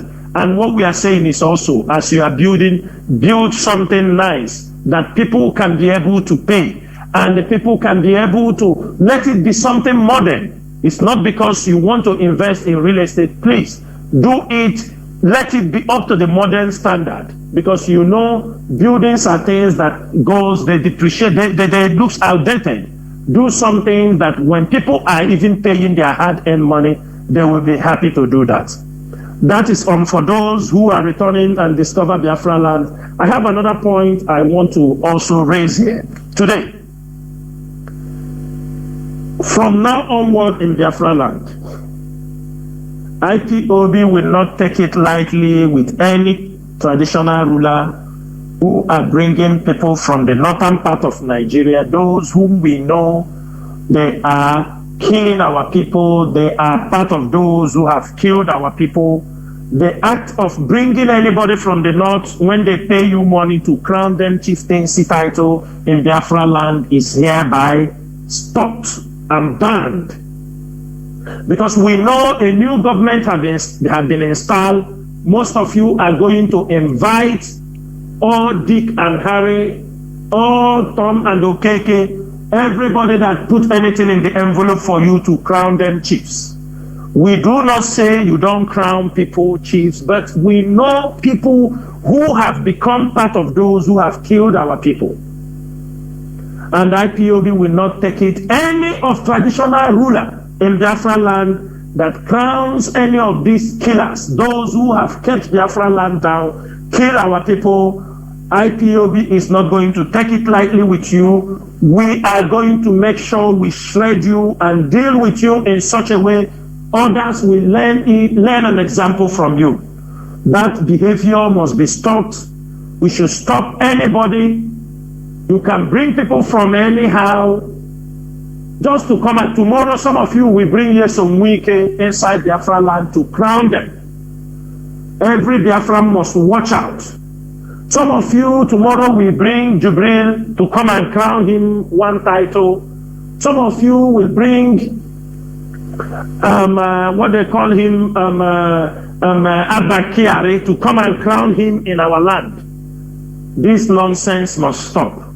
And it is from tonight, for us, after our 30th May, it is like a new year for us.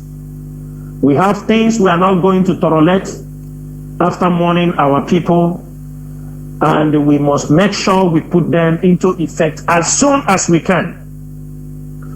Dear friends, also there is another topic I want to touch this night. This is about lynching in Biafra land. Lynching of petty criminals in Biafra land will not be accepted by IPOB worldwide any longer. I want to make it very, very clear this evening that the ESN command and the M branch has been ordered to make sure that to prevent anywhere somebody will be lynched in Biafra land. In this 21st century, we're supposed and we're supposed to know that this is a barbaric behavior that's supposed not to be condoned in our society. It is unaccepted, it is illegal, and we are going to fight. And those, if we find out that you are part of those lynching people, who are championing lynching people, we will make sure we deal with you in Biafra land. It is very, very disheartening. In 21st century, we behave like animals. It is very disheartening that you are lynching people because of a cup of gari. You are lynching people because of a Chinese telephone. You are lynching people because of a bottle of beer. You are lynching people because of 100 naira. There is nowhere in the world where people are killed because they steal. Picking pocket is everywhere in the world. Everywhere. Go to America, there are picking pocketers. Go to UK, there are picking pocketers. Go to Japan, Thailand, Malaysia, everywhere they are. Go to Dubai, sometimes people snatch your telephones. Nigerians snatch phones sometimes. before it was stopped. Nobody had been lynched. If there are people you found a picking pocketer, or you found somebody, a petty criminal who stole yam, who stole rice, who stole drinks, the best you can do, no matter anything, is to hand him over to the nearest vigilante groups there, or the Nigerian police that whom you believe it is still protecting your area, whom you still believe that they are the security you are seeing. Hand them over to them. The rate our people are lynching their own kind in the marketplaces, in the village squares, this is unacceptable, and I'm making it very clear tonight. IPOB is banning lynching in Biafra land. No matter the person, no matter what he did, if you people can lay your hands on him, hand him over. It is not your duty. This type of jungle justice must be abolished in our place. It is evil, it is barbaric, and it cannot be accepted in our land. And after 30th of May, we have many problems in Biafra land. Our people are being disappeared. Our people are being killed. Some are taking their life by force. You also, you are lynching a human being for no reason, for bike, for motorbike. You are lynching them. Criminals are coming with guns, and you people don't do anything. The ones you do is the normal person, maybe he's... We are not saying that stealing is acceptable. We are not saying that people should steal. But what we are saying is that nobody should be lynched in Biafra land any longer because he's... Mazi, do you know something absurd? If the same people, if it is maybe a Fulani or Nyugu commit even more grievous crime and our people cut him, they will never touch him. They will become good citizens and hand him over to the police. But once they see that he's an Igbo man like them, they'll burn him alive. It's very, it's evil. It's evil. It is evil, Mazi. And this 30th May, after our mourning on 30th May of people being killed in all these very horrific way, lynching, and the IPOB members, you have a duty to do. This is a time for awareness. IPOB officers should make out a flyer, and we want this campaign after the 30th May. This is a job that we must paste these flyers in cities. It's not just by saying it on radio. It is an assignment. Biafra Land Coordinator, take note of this. State coordinators, take note of this. We are going to go into a serious awareness program over lynching of people in our village squares, in our towns, in our cities. This is not acceptable. We cannot be talking about how we are being killed and you can burn a whole man, maybe because of 500 naira. You don't even know the reason. There is hunger in the land. You will lynch a full man, a full grown man, or a young man. You don't know if, I'm not saying that they are, anybody we found out, you will set him on fire, you will be hitting him with plank. Where is your integrity? Where is your conscience, dear friends? You will put white fire on him, people will be looking, nobody will save this human being. Nobody is asking questions. Sometimes people are lynched because they have a business deal with somebody. They set them up in the public, and you join hands and lynch an innocent man. The blood is on your head.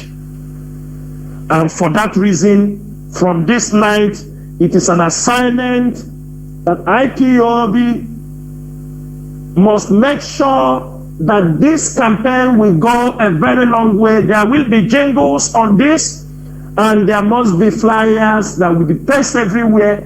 If we want to restore Biafra, there are certain things we must take charge of.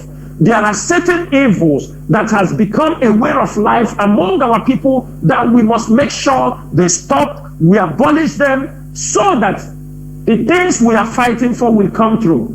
Because if we allow those Nigerian ways of life to be inside us, that means we are not ready to accept Biafra. We are not ready to restore Biafra. There are things we have to do. While we are doing those things, we are also clearing our way for the restoration of Biafra. It is very, very important that some of these social ills that have put our towns and our communities in a bad light, we should make sure we stop them. We cannot take this kind of behavior into Biafra. People are seeing it. Imagine in this 21st century, imagine this time of social media. How many countries have many of you seen where they lynch people, set them on fire? Tell me, where have you seen it? Posted on social media.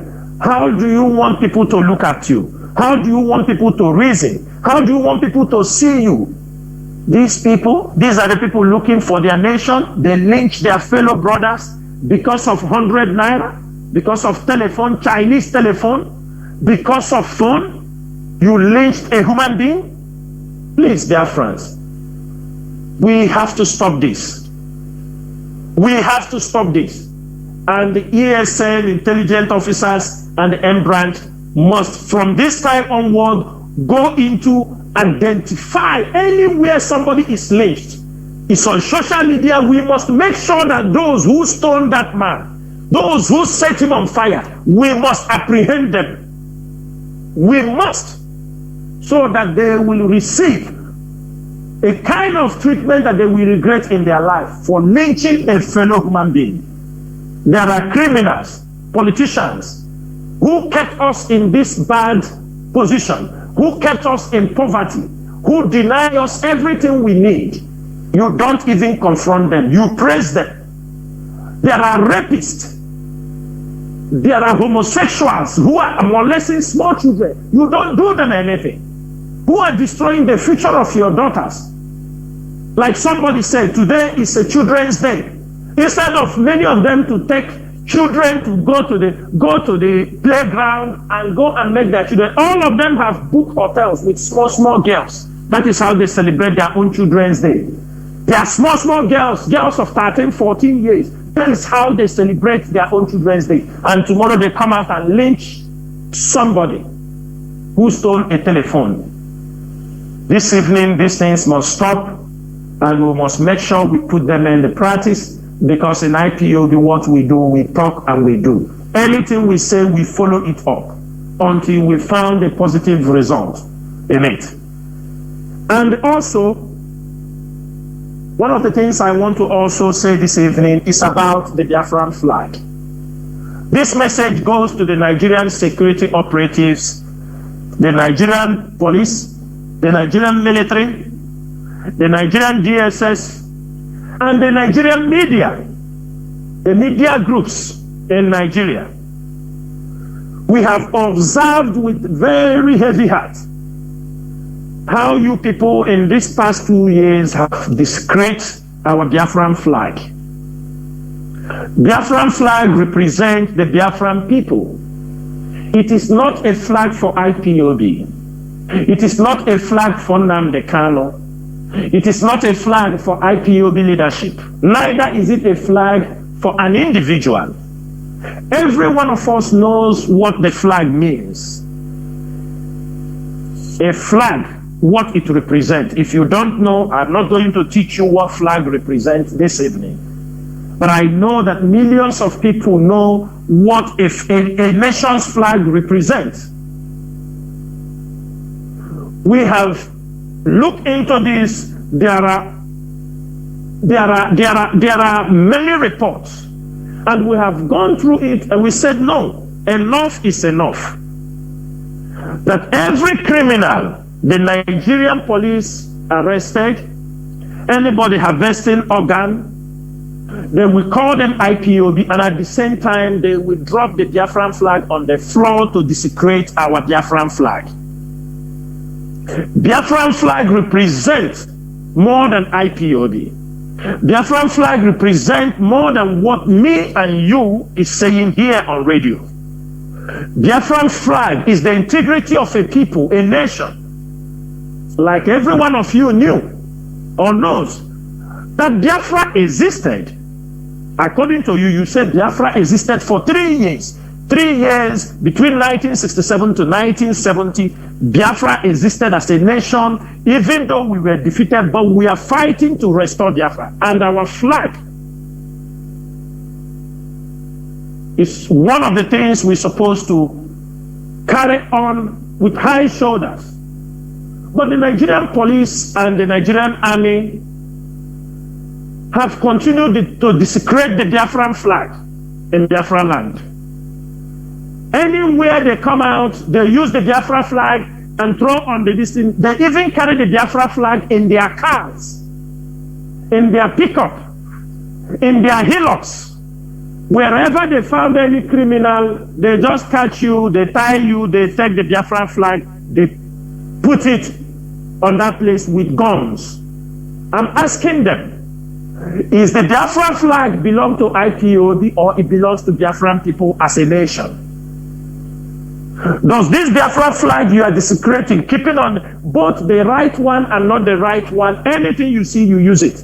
And because of what you have done to the Biafran flag for this particular 2 years, this message is going to all Nigerian security operatives and all the Nigerian military, the Nigerian police, for what you have done to Biafran flag for these past 2 years. After our celebration on 30th of May, from the 1st of June, anywhere you desecrate the Biafran flag and you use the Biafran flag to present criminals, IPOB worldwide will go on a rampage to burn the Nigerian flag and go to toilet with the Nigerian flag and desecrate the Nigerian flag anywhere. We shall lay the Nigerian flag in places and walk upon them and go to toilet upon the Nigerian flag. We shall do things and we will post them on social media around the world. This is a fight that you people do not. We told you this fight will never end in 1,000 years if Biafra is not restored. For 2 years, you have desecrated our flag. You have used it to give IPOB a bad image, give Biafra a bad image, because during the Biafran Civil War, when you were starving our children, our brothers and sisters during that period, they were known as Kwashoko. People from Biafra were suffering for Kwashoko. You gave that image to the world. The British gave that image to the world. It was a Kwashoko people with our flag. This time around, you are projecting our flag to be seen as a flag of criminality, a flag that people will use to commit crimes. And for that reason, my last broadcast here, I made it very clear that anywhere you see Biafra flag, it's not. Any group, any camp you see Biafra flag does not belong to IPOB. They are not ESN camp. I have said it on this radio on many occasions, if people don't know. We know why the Biafran flag is not being hanged in any ESN camp. It is because we want to respect the Biafran flag, because it is not only for IPOB. Biafran flag is not owned by ESN. Biafran flag is not owned by IPOB. It is a flag of a nation. It is a flag other people carry on a very, it is not only IPOB that use the Biafran flag. There are many people who use also the Biafran flag, even though they are not IPOB. Therefore, from 1st of June, anywhere we see Nigerian police using Biafran flag to display criminals with the Nigerian media, from that day, from the 1st of June, after our 30th May, from the 1st of June, don't hesitate to show us where they paraded our people with Biafran flag and the IPOB. You don't need to be told. The order does not supposed to come twice. It is once. If Nigerian military, Nigerian police continue to desecrate our Biafran flag, we will burn their flag. We will use Nigerian flag, shit on it. We will desecrate Nigerian flag to the level the world. We ask them a question: what is happening to your flag? That is one thing I'm going to promise them, and this promise we are not going to take it back unless they stop desecrating the Biafran flag. That is one of the instructions I'm giving this night. Everybody take note. Now, finally, I want to talk about our challenges we are having. The challenges IPOB continue to have is for our people to be very, very careful with their emotions. We know many IPOB members, yes, they want things to go, but we are asking you, don't take your emotions, put them in the dustbin. If you want to fight for the Biafran struggle, if you want to be part of this main fighting for the restoration of Biafra, take your emotions and put in the dustbin. Reasons are, these are the challenges we are having in this struggle. People are easily moved with lies and the fairy tale stories. All of us remembered there were people, because one thing with this struggle is that you might be moved with these stories. Later, you realize you want to come back. Genuinely, you made mistakes, but other people won't accept you. Chinasa Nworu may say, okay, you made a mistake, but others will not accept you because the way it hurts them may be greater than the way it hurts me. Maybe I was not the one you offended directly. Maybe the way you offended Biafra, because there are patriotic people, some will say you can never be forgiven. And you will hear voices from everywhere who will say, that is why we call everybody to be very careful before you play, and they play with your emotions. Every one of us was here when Uchemefo, let me say something about Uchemefo. I will not call him DJ Rezo. Let me address him by his name. Every one of you knew when Uchemefo started his issues. Immediately he formed the Biafran Human Rights Radio. He separated, launched his radio. From launching his radio, he became a lawyer. He remembered that he was a lawyer. They start to propagate without keeping emotions. Keep it. And face things reality. Make corrections where corrections need to be done. I found out that every means they try to reconcile us with differences, emotions was overriding personal emotions. He left and formed his radio, a group. He registered it, Biafra Human Rights Group. Along the line, maybe it was not going the direction they want. They now move on to form the de facto government, the government in exile. He became every one of you in your presence, they made Asari Dokubo the head of, you people have seen the Asari Dokubo, the president for Biafra de facto government. You have seen him where he's campaigning for pipeline with thoughts in Abuja. That is the president for the Biafran de facto government. Now, Uchemefo, how are you feeling now? Along the line, you people remove the power and hand it over to Gidi to act as an interim this thing. It didn't work out.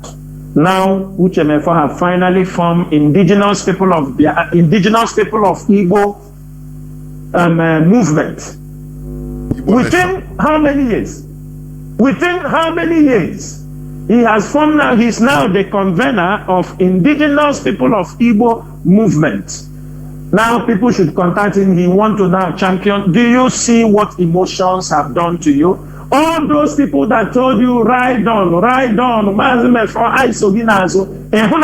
after that, before this thing, he was the handling BBC analyst, their customer service, everything pertaining IPOB. He was the one giving them any small thing. He come and he analyzed for them. He call us what? IPOM. Today, what are we calling his indigenous people of Igbo movement?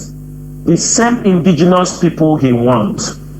But emotions was driving him that he could not even understand that everything has a way it is being placed. even by nature. Most of you also today, who immediately after they hold Mazi Nnamdi Kanu, the same thing that many of you did. Most of you did these things. Most of you took an excuse because you said, oh, you know the truth. But you don't want to support IPOB, you don't want to support ESN because you want it to collapse. Had it been the IPOB leadership did not stood their ground, by now, what will you be talking about IPOB? We would have forgotten Mazi Nnamdi Kanu because your voice is not strong enough. Your actions is not strong enough. Your strategy is nothing to write home about. Most of you decided not to support the struggle. Most of you do not pay, you don't pay dues, you don't pay ESN support fund, you stop. Even if most of you heard that even our account in Germany, that they close it, some of you don't even know how IPOB leadership is running the struggle till now. You don't know. But what you know is you come out on social media, you don't know how ESN is being sustained every now and then. You don't know what is happening even in your land. You don't want to support. You are waiting when Mazi Nnamdi Kanu comes out. You started supporting. Is that the way we are going to get Biafra? Is that the way we want to move forward? So, all of you, were you expecting as they are holding Mazi Nnamdi Kanu, everybody go home.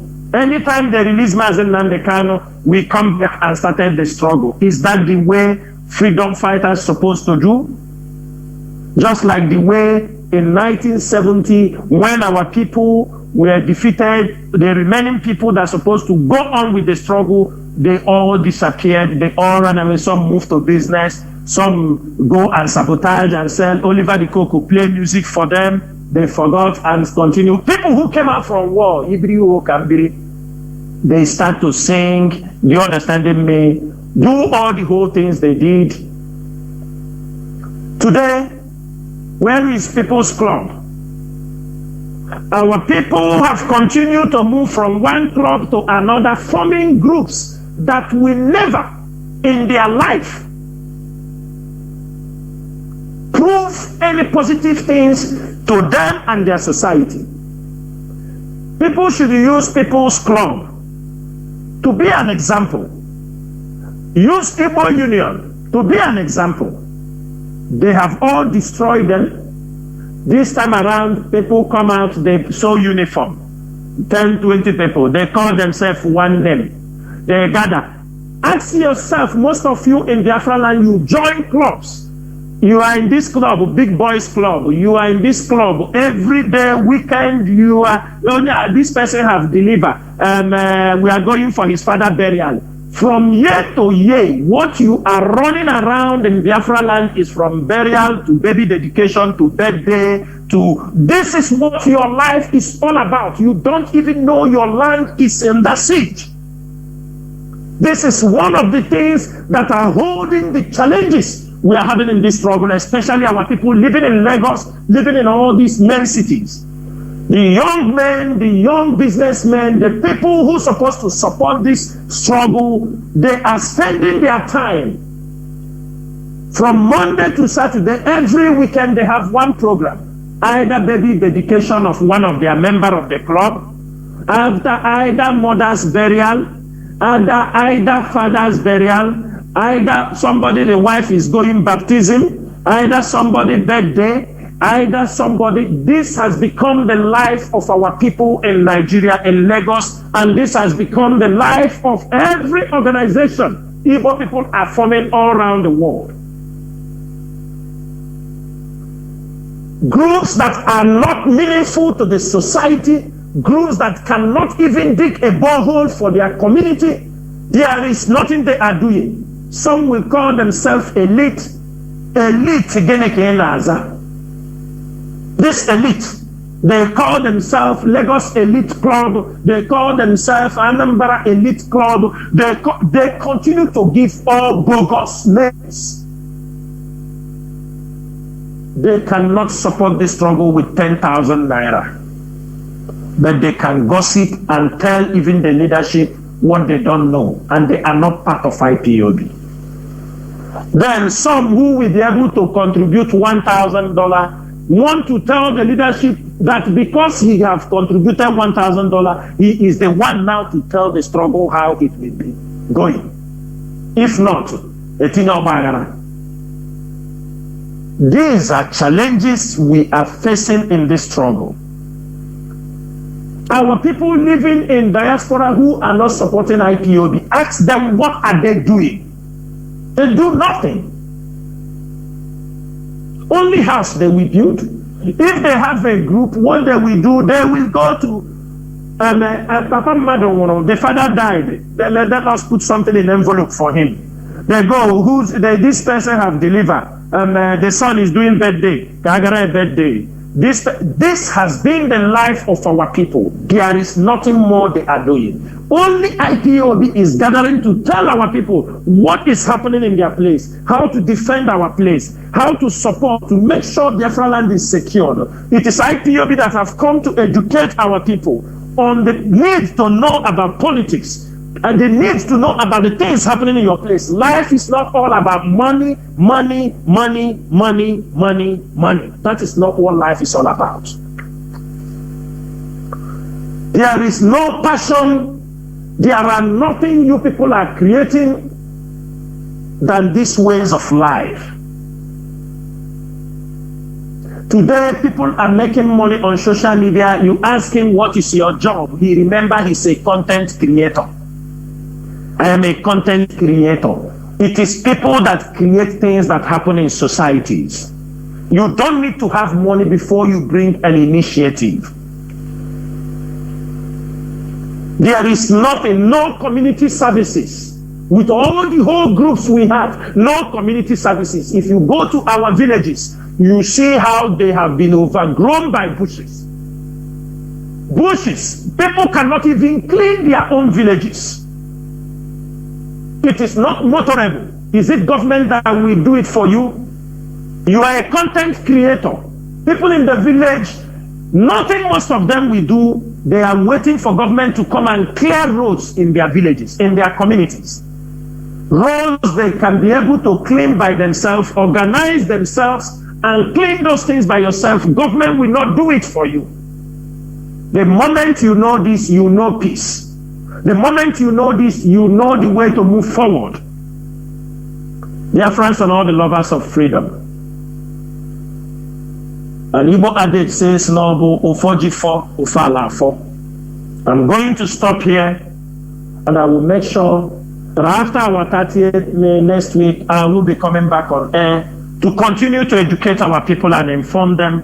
But don't forget, on 30th May by 8:30 a.m. in the morning, Mazi Chinedu will be on air to speak to Biafrans. But before that day, what I'm asking you is this. Are you supporting IPOB? Are you supporting ESN? Have you supported them before? Why are you not supporting them? What is delaying you from not supporting IPOB? What is delaying you from not supporting ESN for the marvelous work they are doing in Biafra land? Today, many people are falling. You people are not seeing those progress? That if ESN is sponsored more than what they are getting now, that Biafra land will be completely, we will eradicate all Fulani herdsmen and terrorists in our bushes. If ESN is well equipped the way they're supposed to be equipped, most of you don't know the sacrifice these men are paying to make sure Biafra land is quiet. Many people are in Biafra land, they know Biafra land is calm. Who made it possible? Who made it possible? Because we found out what Nigerian government wanted to do the moment they rendition Mazi Nnamdi Kanu. They want our place to descend into war, just like they did in Ukraine. They did to this guy, Zeruwa. They push him. Go, go, go. Today, they have leveled the whole country. That is why some people do this without thinking. You will run. At the end of the day, they will abandon you. Anything we are doing is for the betterment of our own people. We want Biafra. We don't want to destroy Biafra land before the restoration of Biafra. Restoration of Biafra does not mean you have to go out there to rape young ladies. You have to go out there to kill your own people. Restoration of Biafra does not mean you go out there to take people's houses, burn their houses. That is not restoration of Biafra. And IPOB will always stand in the gap. And we will continue to condemn those who want to turn the Biafran struggle into a criminal outfit, who want to turn the Biafran struggle into something that will be used to destroy our own people. And IPOB and ESN is ready to support communities to make sure that criminals are eradicated in their communities. Informations are key. We use it to the best the way we can, and I'm sure a result will come out. What people don't know is how many of these criminals are being pulled down on a daily basis in Biafra land, because the communities now understood that they are not part of IPOB, that they are pure criminals in their society. And at the moment they told us, we push on our intelligence, and those who will do the job, the communities that we handle it, they handle it. Because all them in Nnewi, it is good for Biafran people. That is a center of, it's a business center in Anambra. We cannot allow people, criminals, to be threatening people in that city. We cannot allow criminals to be coming from everywhere, disturbing our people. But one thing is this: the community people should figure out, they know those criminals. They know the people inviting the criminals in their communities. They know them. They should not allow those people to be intimidating them. Like in Ihiala. Ihiala people knows Agama. They know Opaka. They know all these people. They know them. They know they are their sons. Why are they scared of them? Why are they not taking decisions on them? Why? They know their compound. They know their parents. Why? They know these people that they are not IPOB, but when they allow the Nigerian police, when they come there, anything happens, they say it is IPOB. They will spread our flag. The police will run. They don't know any other name is IPOB. But I'm happy that after 2 years of continuous battling, that our people have come to realization that Mazi Nnamdi Kanu never authorized anybody to go and commit crime on his behalf. But Mazi Nnamdi Kanu never set up IPOB to become a criminal outfit. The Mazi Nnamdi Kanu never asked anybody to go and rape and kill, kidnap and take ransom because of Biafran freedom. Those doing that are criminals, and we must make sure they are being eradicated from our communities as we continue to pursue the restoration of Biafra. May Chukwokikadiama bless every one of you Biafran who have listened to me this evening. Once again, my name is Mazi Chinasa Nworu. I serve the indigenous people of Biafra as a member of the Directorate of State, and I said, may every one of you, wherever you are, all Biafrans, be strong, be focused, and try to be critical in your analysis and your thinking. Ndewo n'umu Chineke. Ndewo Mazi Chinasa. Biafrans and lovers of freedom, you've heard it from the horse's mouth. Therefore, this is where we are going to end the program. No addition, no subtraction. We must continue doing the right thing, and our 30th May, we must remember. Thank you very much. Biafra is our ideology, is our identity, is our tradition, is our religion.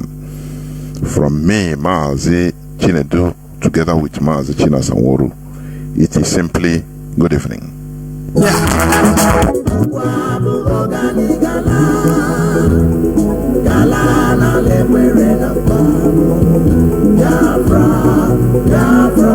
because of good of some man,